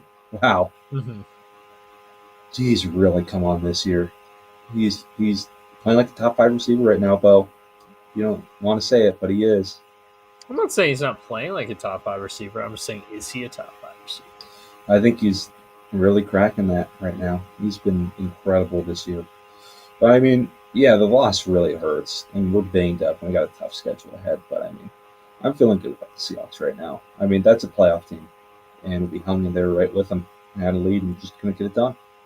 So we got to close games. We got to win the game in the fourth quarter, a la Pete Carroll with the Niners game. And oh, am I back? Am I back? Yep, you're back. Am I back? You're back. You got me? Yeah. Yep, you're good now. You're good now. Okay, cool. I went black for a sec. No, you're good. Gotta close out games like Pete Carroll. We gotta win it in the fourth quarter. Gonna do it against the Bucs or the Niners, and those are probably 2 playoff teams. So we gotta get there. We gotta trade for an edge rusher, in my opinion. I think we just need some more. And Marcus Lawrence and Derek Hall were both out this game, which sucked. I think that really hurt us because Mike Morris was taking a considerable number of snaps, which is not good. But I'm liking where we are right now. All right, Beau, any thoughts on that one? Is Baker the MVP right now? Yes. I think so too, yeah. Right now. We're in week 5. There's still lots of time, but I think right now he's the MVP. Which is just beautiful. Hey, you know what? He's not on Cleveland's dead cap sheet. To their credit. As a quarterback who's not, and he's the one who's going to win MVP. Or in line to win MVP. As of week 5. As of week 5. I mean, that was a duel between 2 of the best quarterbacks in the NFC right now. Isn't that crazy? Yeah. Who's playing better in the NFC than Darnold and Baker? Dak's playing really good. Dak is playing really well. That is true. But it's not many guys. No, it's not. I'm trying to think. It's Dak, Baker, Darnold. Not in that order. I'm just naming guys. Dak, Baker, Darnold. Daniels Love is playing pretty good. Love's playing good, but he's not on those guys. He's not on that level, though. I'm trying to think. Who are the NFC teams? Let's see. Giants, Dart is playing fun, but I wouldn't say he's not good. He just lost to the Saints. They just lost to the Saints. Stafford's playing pretty good. Oh, Stafford. Yeah, Stafford. When he's healthy, right? Yeah. Assuming it's not his clone. Stafford is playing good, though. Stafford's playing good ball. He's probably Kyler's not. Too. Kyler's not. Mac Jones. Yeah, he's playing better than Hurts. Hurts isn't playing particularly well. Hurts is playing terrible. Daniels, we just need to see him be healthy. Yeah. Let's see. Not Bryce, not Rattler, not Penix yet. Not Caleb. Oh, Goff. Goff's playing good. Goff's playing pretty good, yeah. Yeah, Goff's on that level. Not Love. We already said not Love. None of the Minnesota quarterbacks. I'm going to say this right now. We already talked about the West, yeah. I think Darnold's playing better than Geno ever did for the Seahawks. Yeah, I think that's fair to say. So I think our firm top 5 here is probably Stafford, or not, and not in this order, but Stafford, Darnold, Baker, Dak, and Goff. Yeah. Yeah. And then Mac Jones and Love get shoutouts. Yeah. As far as order goes, yeah, I think at this point it might be Baker one. Man, Dak's playing good, man. It might be Baker. He's just Dak, not winning. Darnold. That's his issue. It might be Baker, Dak, Darnold right now. I'd say. Yeah. But it's tough. They're all playing really, really good. Speaking of Jared Goff, the floor is yours. Hey, you know what? It's funny that we opened this pod talking about Daniel because he would love this. Apparently, so on Cincinnati, and you might have seen this on broadcast before, but right outside the stadium is the bridge that goes over into Kentucky. I don't know the name of the bridge off the top of my head. It's some suspension bridge, but you've seen it before? Yeah. So there's an apartment complex, pretty much right on the border of the river in Kentucky that you cross the bridge, you get to that. There were people in that apartment complex who tweeted that they could hear the Jared Goffs from across the river. From across the Ohio River. Jeez. All right, I'm going to grab a water real quick. Yeah. Oh, yeah. Yeah, no, you're good. Floor's yours.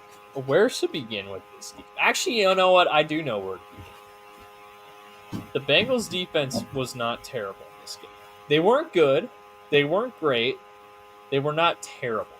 Most of the points they gave up were the offense putting them into horrible positions. Jake Browning threw 3 picks, and each one was worse than the last.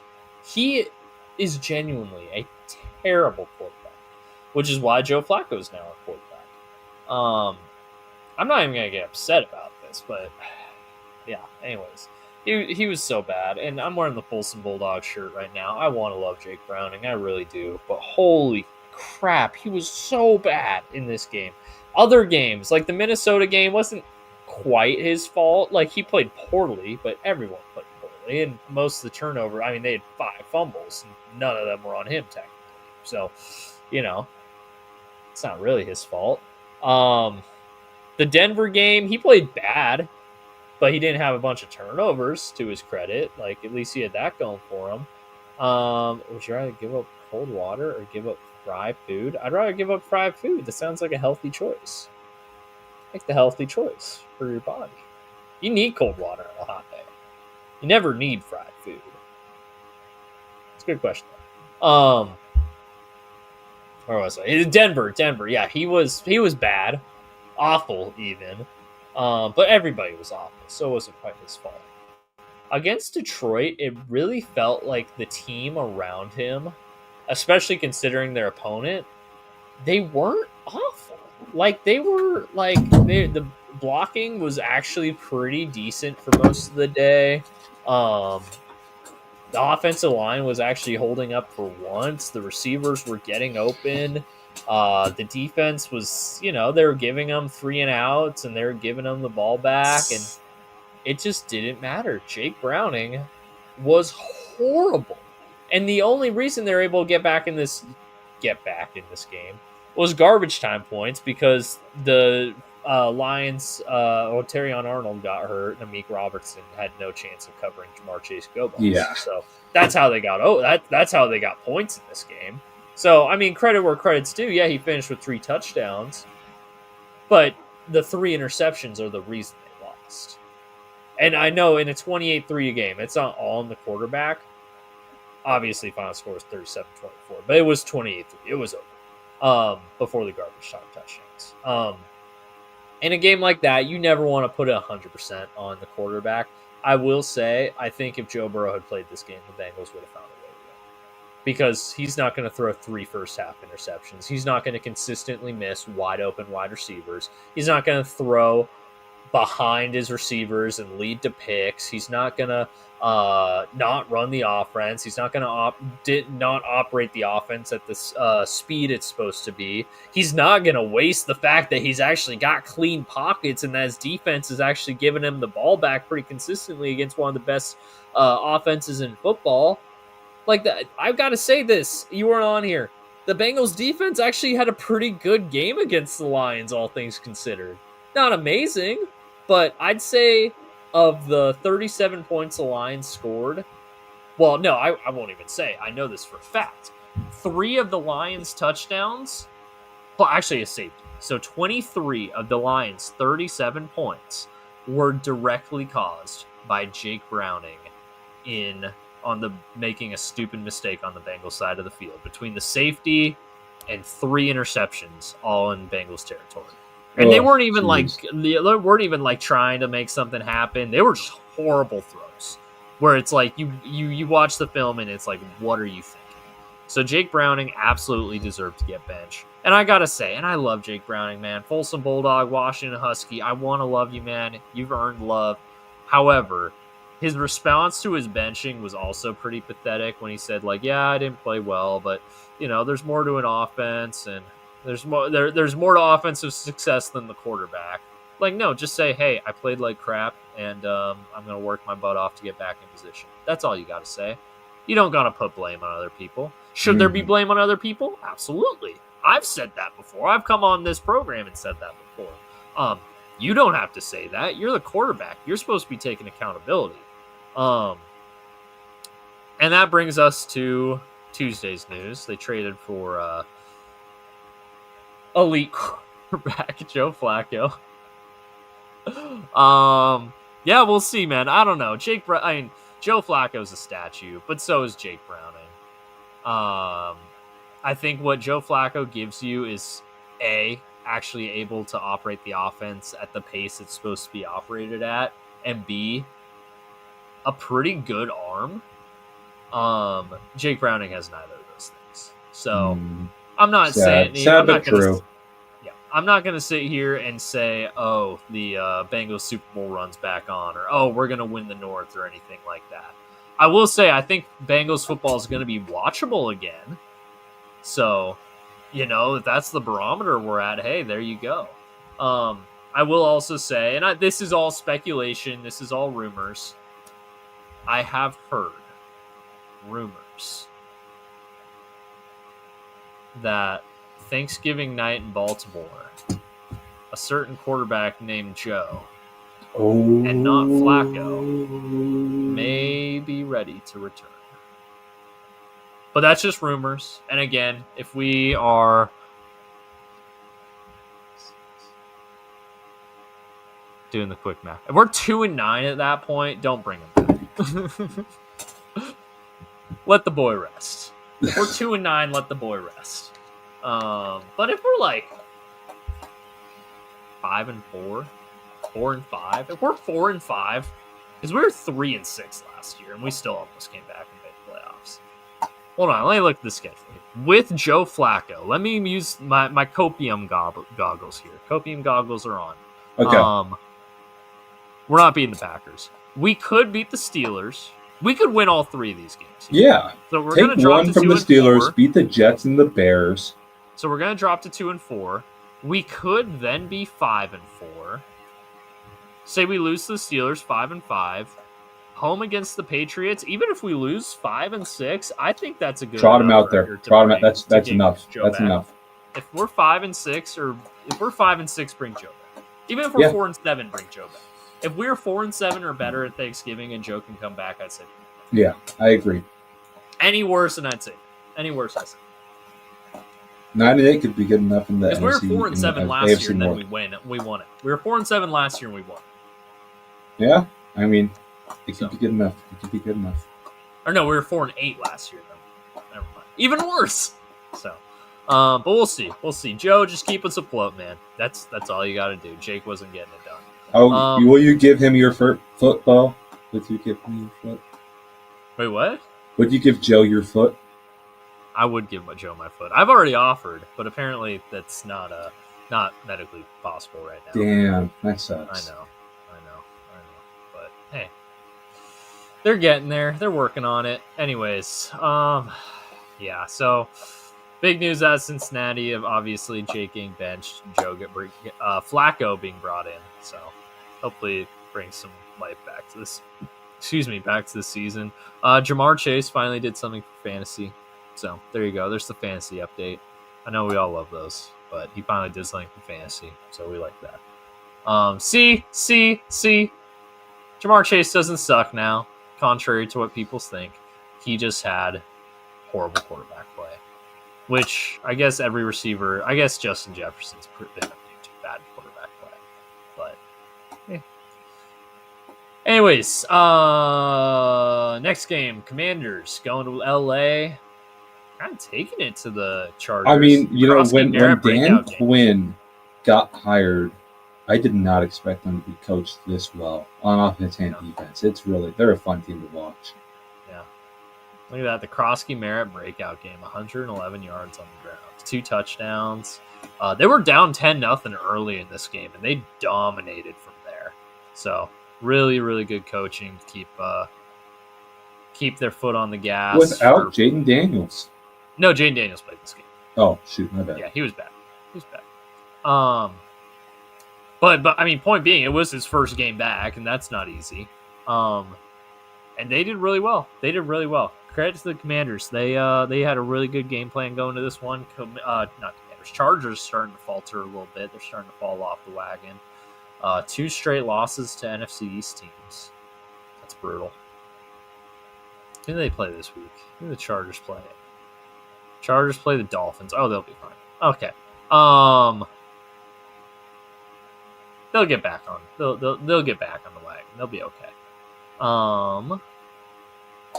But yeah, there you go. Anything else on that game? I got nothing. Shout out Bill Merritt. Yep, that's right. And then Patriots Bills. It's a fun one. I was watching the Mariners. I won't lie. Me too. I don't want multi-view though because I had Allen and Ramondre Stevenson going in fantasy, so I needed some help. And I was with my brother, and he would not stand for multi-view, so I had to bite the bullet.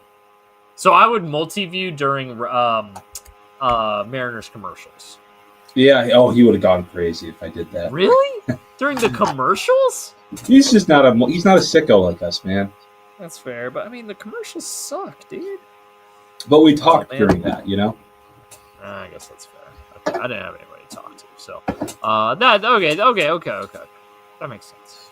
I did watch the start of it though before the Mariners game started. Mm-hmm. Yeah, so Drake Maye. Draco. But they don't talk about it on UNC Twitter. Yeah, they will refuse to tweet about you at UNC, I'm afraid. Sorry, Drake. Not your fault, man. Not your fault. I'm a little bummed that all that's... No, we talked about that a little bit on the last pod. Never mind. I was going to say we didn't talk about that enough. We did talk about it. Oh, yeah, we did. We talked about it plenty. Yeah.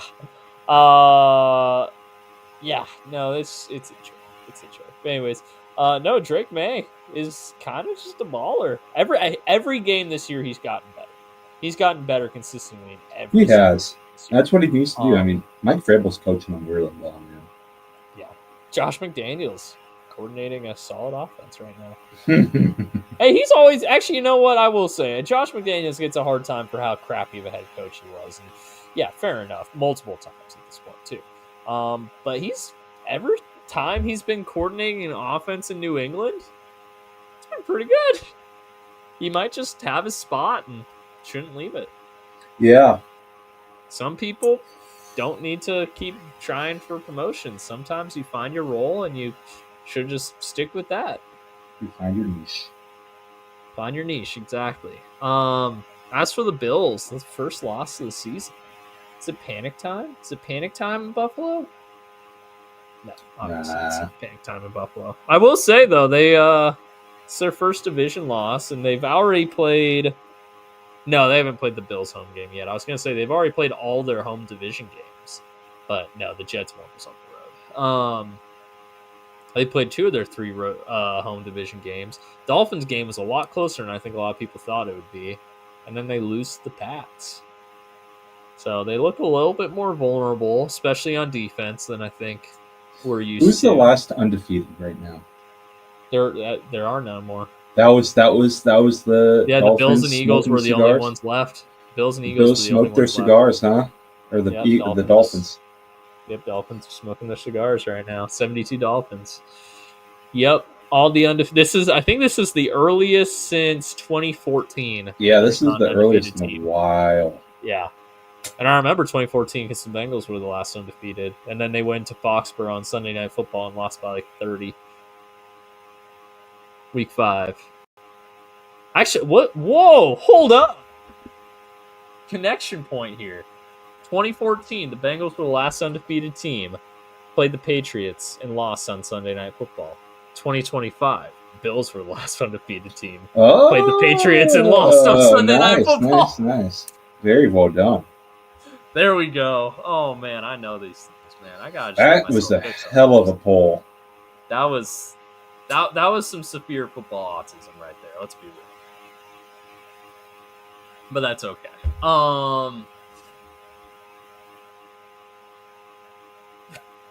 I can't believe I just pulled that one out. That was incredible. Anyways, so if you are undefeated playing the Patriots on Sunday Night Football in Week 5, just take the night off, man. Take the night off. You're not gonna like what happens. Yeah.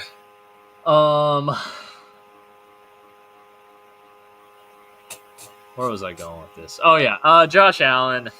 I don't know, man. He's kind of been turnover. I mean, he's always been turnover. He always has. He turned it down a little bit last year in his MVP year, and he's kind of getting it back. But I don't know. Might be fine. It's the Bills will be fine. Bills will be fine. All right, are we ready to talk about the funniest result? Yes, I cannot wait to talk about this one. Yes. Okay, I've been waiting for this one too. Oh man, what are we calling the Trevor Lawrence touchdown at the end?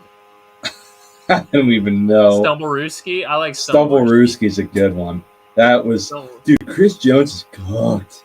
Chris Jones is just not. I couldn't remember. Andy Reid mentioned it in his press conference today too, but I don't remember what he said. Hold on, let me find this. But and he was like, I thought we had him. We just have to finish that play. Meanwhile, he's just standing straight up and not even moving. Yeah, that was like Albert Hainsworth kind of situation there. That was horrible. Yeah, no, Chris Jones is straight up in his running out of gas in the heat, man. Yep. Yeah, Andy. Man, where's the quote? I'll just do Andy Reid, Chris Jones. Here we go. Oh, perfect. It's already up there. Andy Reid, Chris Jones. What did he have to say about his effort? I remember seeing that someone tweeted about it. Aaron Reid talks about his message to Chris Jones after the final play. You can't think that the guy's down. You can't think that. You gotta just make the play. He knows. Uncharacteristic mistakes by the Chiefs. Man, I wish if the Giants had started Dart against the Chiefs, they probably would have won. Yeah. We'd be looking at a 1-4 Chiefs team right now, and their only win being against the Ravens.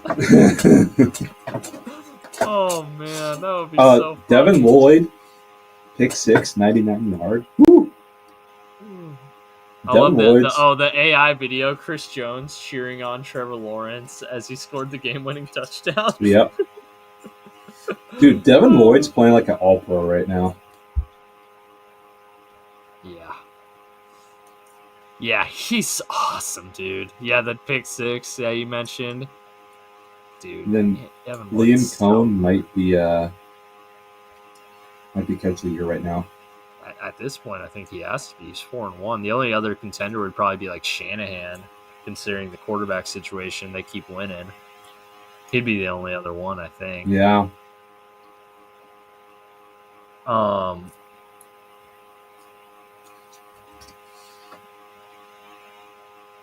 Just like, you know how Russell Wilson got a beef for the head coach and starting running back to be in the injury tent for Dart like they wives and waiver. Put in our boy. Oh, that's incredible. Yeah, why don't you put in Jameis? Come on. Anyways, back to the Jacksonville game. Dude, the Chiefs might actually be cooked. I don't know. I know we've said this before, and I know we've been wrong before, but they're just making just like Chris Jones. Like, that is not Chris Jones out there. That's Albert Hainsworth. It really was, man. He just looks like everyone on defense. They just don't look like a Chiefs defense. They're getting old, man. They're getting old. I mean, they're getting old, but like McDuffie doesn't look as good. Yeah, pick. He did, but did you see the play? Yeah. It should have been a PI. He did have a pick, I'll give him that, but like their secondary as a whole is just playing really bad. Like they miss Snead, which is funny because Snead's not even doing good in Tennessee. Mm-mm. That screams like, oh, Snead's a cap casualty, ends up back in Kansas City, and he starts playing good. I've seen that a million times. Yep. Yep.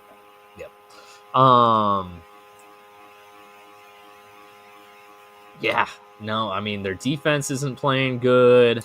Their offense is actually, I will say, for the past couple of years, it's been the defense carrying the offense in Kansas City, and it's starting to come back around to like 2018, 2019, when it was the offense carrying the defense. Because the offense is starting to get its groove back a little bit. I will say that. Not that Jacksonville's got amazing defense, but, you know, they're starting to get their groove back a little bit offensively, but their defense it's just rough right now. You're just seeing a lot of mistakes that you're not used to seeing with the Spagnuolo defense right now. A lot of poor effort, a lot of wide open receivers. It's just not what we're used to seeing. I mean, the last drive by Jacksonville was literally mistake after mistake after mistake. And they still scored the game-winning touchdown. And they won. Lawrence rolled to his left every single time. Every single time. Yeah. He literally, the game-winning touchdown started with him tripping over his center's foot. How often do you see that? Never. It's just, it's incredible. It's incredible. So, Kansas City... Hey, Russell Wilson scored doing that once. Oh, okay, never mind. You've seen it once before. Well, do you know how? No, I don't. Yeah, it was in the end zone. He got a safety. Oh, never mind. In the wild card game, first drive against the Falcons, like 2016 or 17 wild card game. Ooh, stepped on his foot, falls, sacked for a safety. Ooh, that's pretty brutal. Anyways, yeah, no, I think the Chiefs, until further notice, I don't know. They're not like last year. It was like tradition. You don't pick the Chiefs to cover because like they'll win, but they won't cover. Like I don't know how many weeks we did that last year, and it ended up being perfectly true every single time. But this year, the offense isn't bad. Like, the offense is kind of getting their groove back, but the defense is just... ugh. Anyways, they'll probably be fine. They're coached by Spagnuolo. They'll get their groove back later. But, I don't know, man. This might finally be the year the Chiefs are too much to overcome. Too much to overcome in KC. You have anyone takeaways from that game before we get into week 6? I really hope they have some hangover for when we play them. Yeah. Alrighty. Well, I guess we're not totally done in week 6. Game breakdowns, because we got one more. The scat game. Scataboo and Jackson Dart going into Philly. No, it was at New York. Oh, sorry. Never mind. You're right. Welcoming Philly to... I am fired. Sorry. welcoming Philly to town and absolutely bullying them, being very poor hosts, I gotta say. Good at football hosts, but poor hosts in the sense that they're not very welcoming because they dominated. Oh, yeah. Genuinely, like this game wasn't even. I mean, okay, there were points in this game where it was close, but New York felt like they were in control of this entire game. Which, knock knock, Philadelphia Eagles, where are you? What happened? That was horrible. Genuinely horrible. Laid a total egg. Total egg, yes. Which I get it. Short week, division game. It's never easy on the road. Man, they sucked. So this is now 3 of the past 4 halves of football they've played where they were roundly and soundly outplayed by a opponent between the Broncos and Giants games. Philly might be cooked. For now. They'll be fine. Long term. They got to fire the Right OC. now. They do have to fire the OC. That would not surprise me to see that in the transaction report tomorrow.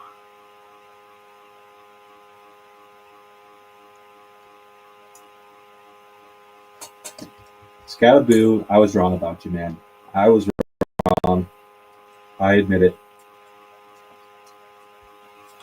Even my dad was like, aura. Even my dad was like, you said Scatterboo wouldn't fit in the NFL.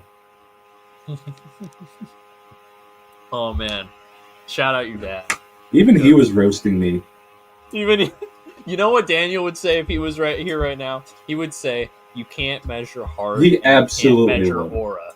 And Cam Scatterboo's got heart and he's got aura. How long does he stay healthy? Oh, I don't know. Apparently, he's been running into telephone poles since he was 7 years old. He'll be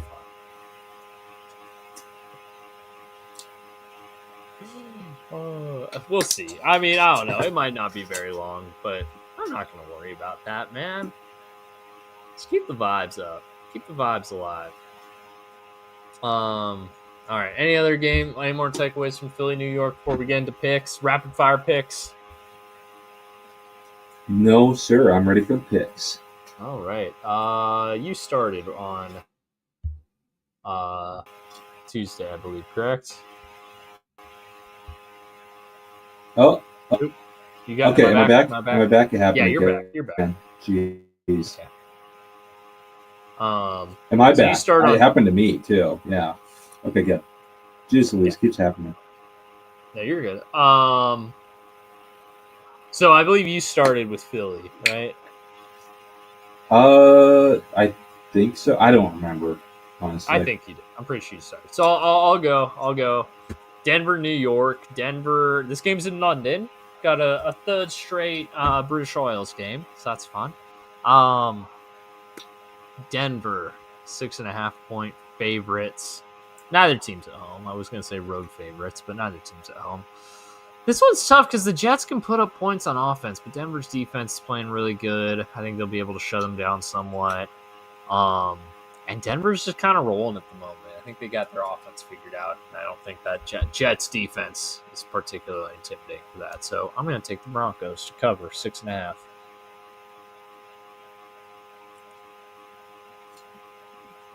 I think the Broncos might be riding a little high. I'm gonna go spicy. I think Aaron Glenn's gonna get his first win, baby. Oh, first win! Oh man, I should have like a plus here where it's like if they win, you get double points. Oh wait, no.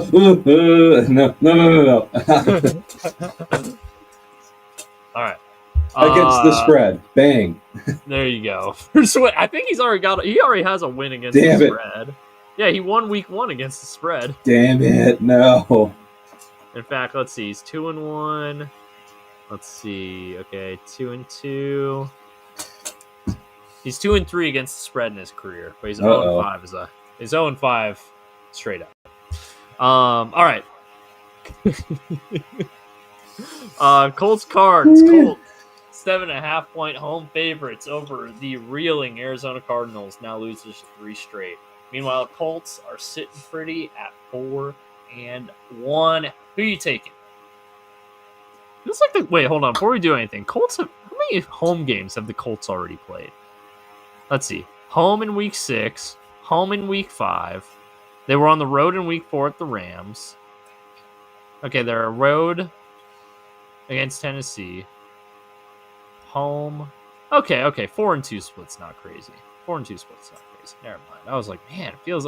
For some reason, I was thinking the Rams game was also in Indy, so that's where my confusion was. Anyways, Colts 7.5. How you feeling? I'm gonna go Colts. I think the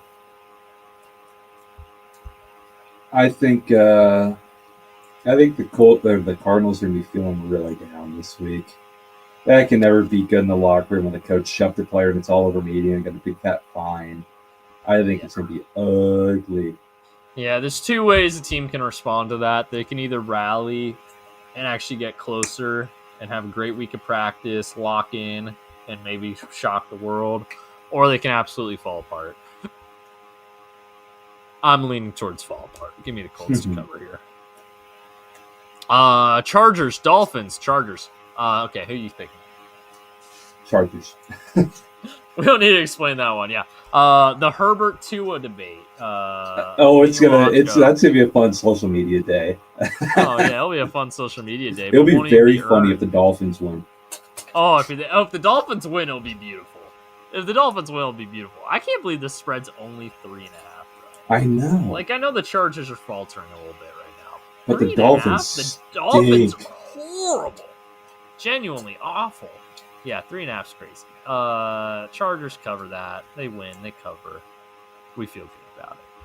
All right, Patriots, Saints. Patriots 3.5-point favorites. They're playing good football right now on a 2-game winning streak, while the Saints just got their first win last week. Who are you picking? I'm going Patriots. Saints. You're going Patriots cover. I think they're really well coached right now.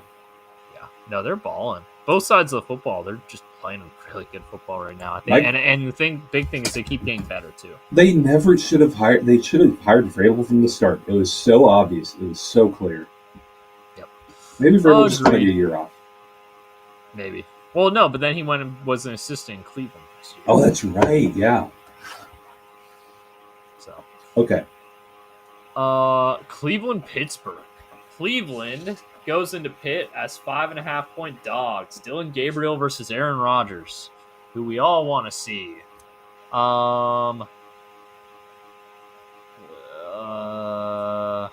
Shoot. Pittsburgh's not particularly good, especially offensively. You know what? Give me Cleveland to cover. I think, road division game, but it's a division game nonetheless. Steelers' offense is booty cheeks. Cleveland's got a really good defense, which they didn't have last year when this game was a blowout. I think they can find a way to cover this one. Doubt they win. They'll cover. Yeah. I got the Steelers here.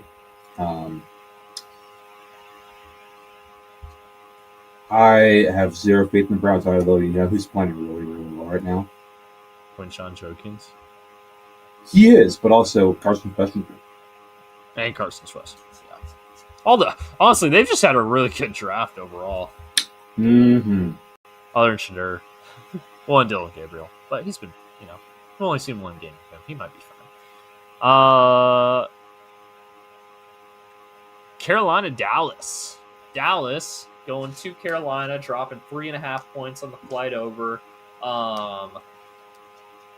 Jerry, meanwhile, dropping $100,000 on his fine. 3.5-point favorites are the Cowboys in Carolina. Who are you picking?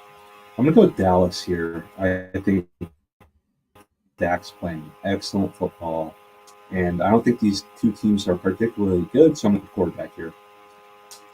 Yeah, I might agree with you. I will say I think both these teams, especially offensively, have been playing good football right now. I don't think either of these teams. I will say I think both these teams, their weakness is more.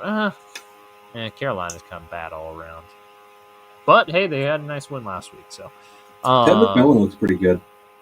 No, he does. So I Carolina's a little more consistent across the board. Dallas is just all offense right now. But I think that offense is going to be able to overwhelm Carolina's defense. Yeah, give me a Cowboys cover there. Oh, actually, 3.5. No, yeah. I'm sticking to my guns. Seahawks, Jaguars. Seahawks 1.5 points. Home favorites. Or road favorites. Sorry. Do you want I'm me to not comfortable with that, with being favored on the road here. I'm going Jags. Alrighty. I'm gonna believe in Seattle. I'm gonna keep it going. If I lose this game, if I lose this, it won't be because I didn't believe. Alrighty, Rams, Ravens. Rams 7.5 point road favorites. It is an NFC team going to Baltimore, but A, that didn't seem to affect the Lions, and B, Ravens just kind of suck right now. 7.5 seems like easy money. Give me the Rams. Mm-hmm. Yeah, this one's easy to me. They just stink right now. They lost by 34 to the Texans, who aren't particularly good either. Yeah, they lost to the Texans by more than the Titans lost to the Texans. Which I know transitive property can't really apply in the NFL, but it's still very funny though. It is still very funny, yeah. Two teams that are also funny: Titans and Raiders. God. Raiders 3.5 point home favorites over the Tennessee Titans. I'm starting to believe. Give me the Titans, and this would be a total bottom out for Gino and Pete. Well, that I see an opportunity to get one back on you after I absolutely blew it last week. Don't get me wrong; I think both these teams are bad, but give me the Raiders. I think they can cover 3.5 against the Titans. I don't think they're as much of a walking meltdown as the Cardinals are. You got Geno Smith. You got Geno Smith throwing the football. That's the one to play. That's true. Bengals Packers originally was going to be America's Game of the Week until it got flexed out. Good call by CBS. Cincinnati is a 14.5. Cincinnati, led by elite quarterback Joe Flacco, by the way. 14.5 road dog. The biggest road dog of the week. Oh, man. You know what? I know I never do this. Give me the Bengals to cover 14.5 in Green Bay. I think they find a way. I think they're able to put up just enough points. I think their defense is playing a little bit better. I could look like an idiot, but 14.5 is a lot in the NFL. And I think they're going to look a little bit better this week with Flacco than they did with Browning. And I could look like an idiot in a few days, and I don't really care.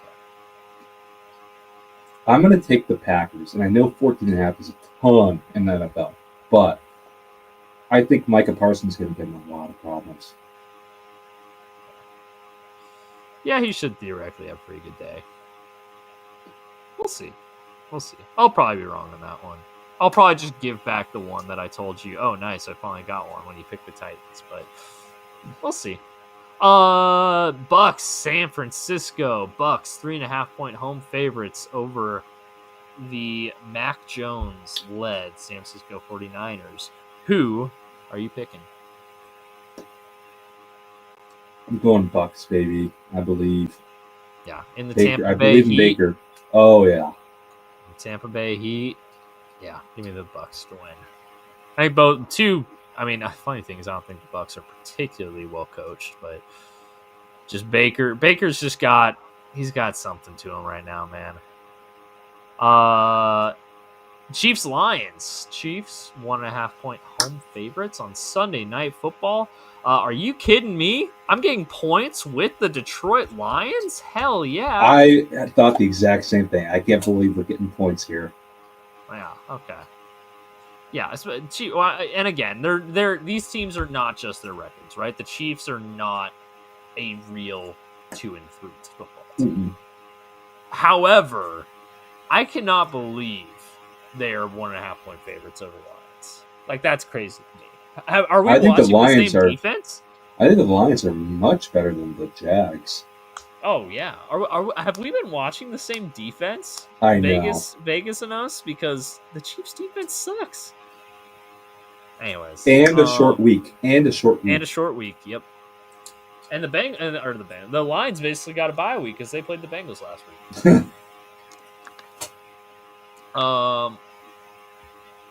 Bills Falcons on Monday, first of 2 Monday Night Football games. They got another Monday night doubleheader, which we love. Bills 4.5-point road favorites, and a fun tidbit from this game, taking a little cue from the Bucs Seahawks game last week. Both teams will be wearing throwbacks. I don't know if I trust the coaching staff against the Bills. I'm going to go Buffalo. I agree. I think they have a little bit of a bounce back game. They're going to be pissed. They have a bounce back game here. I also, by the way, I love the idea. Like that would be a fun Thursday night thing. Every team in the NFL gets a throwback uniform, and then Thursday night becomes Throwback Thursday, where both teams play in their throwbacks. Make it happen, NFL. I'm giving you these ideas. Make it happen. I have not been updating banners, by the way, so there you go. Chicago. We just skipped all the way from Cleveland, Pittsburgh to Chicago, Washington. Just cuts. Anyways, Chicago, 4.5-point road dogs going to the nation's capital, taking on the Commies. I guess I'm picking first here. Chicago's coming off a bye. Dang, we got another. We have 4 straight weeks with 5 straight. No, 4 straight weeks with a game in the British Isles. That's crazy. Sorry, I just got distracted there. Yeah, I ain't gonna wake up. I'm sorry, NFL. I love you. I am not gonna wake up at 6:30 if my team's not playing to watch this game. No. Anyway, Chicago, Washington. I got sidetracked there. Chicago's coming off a bye, and it's an extended bye too because they get to play on Monday night. Sometimes that extended bye could actually be bad for you though, because totally screws up. You just haven't played in a long time. Washington coming off a big win last week. Give me the Commies. I think they can cover this one. Since it's at home, I'm leaning Commanders as well. All right, there we go. We got a good amount of differences this week. We have 1, 2, 3, 4, 5. 5 differences this week. And also, both of our teams' games are different. Although I'm riding with our boys, and you're hating. I'm a hater. I'm the biggest hater, as we say. You hate the way that they walk, the way that they talk. That's right. All right. Well, that's it for a fun. Huskies play tomorrow. Huskies play tomorrow. Mariners play tomorrow. And I'm going to miss both. Please, Mariners win. For the love of God. We do not get a lot of happiness as Mariners fans. Just get us to the ALC. I don't think it's going to happen. I think we're going to lose. Hey, do not even say that. Do not even say it. Take it back. Put good energy out into the world. Put good energy out into the world. We're going to win. Scooball is going to have his worst game of the year. He's going to get rocked. We're going to win 8-2. Here's what I would say about that, though. I feel like whenever I'm negative on the Mariners, that's going to be good. Oh, okay. Never mind. In that case, you can be negative. That's fine. It's when I get to my most contemptuous about them. They do something to reel me back in. Yeah, and actually, you know what? That's fair, because the other way around is once you get too high on them, that's when they disappoint you. That was me in the 5th inning of yesterday's game. But alrighty. Well, any closing thoughts before we sign off on a 2-hour and 3-minute and 30-second pod? Wow, and we're down at 11:15. Wow. I thought we were gonna be pretty fast on this one too. All right, closing thoughts, Mr. Chokinen. If one of us, I had something figured out. I'm forgetting it. I had something good. Yeah. What was it? I had something really funny too. Oh, whatever. If one of us believes in the Mariners, all of us believe in the Mariners. Want to subscribe? All of us. Want to subscribe? All of us subscribe. Thanks for watching. Drive safe, folks. Oh, I remember Camp Scatterbo related. Damn it.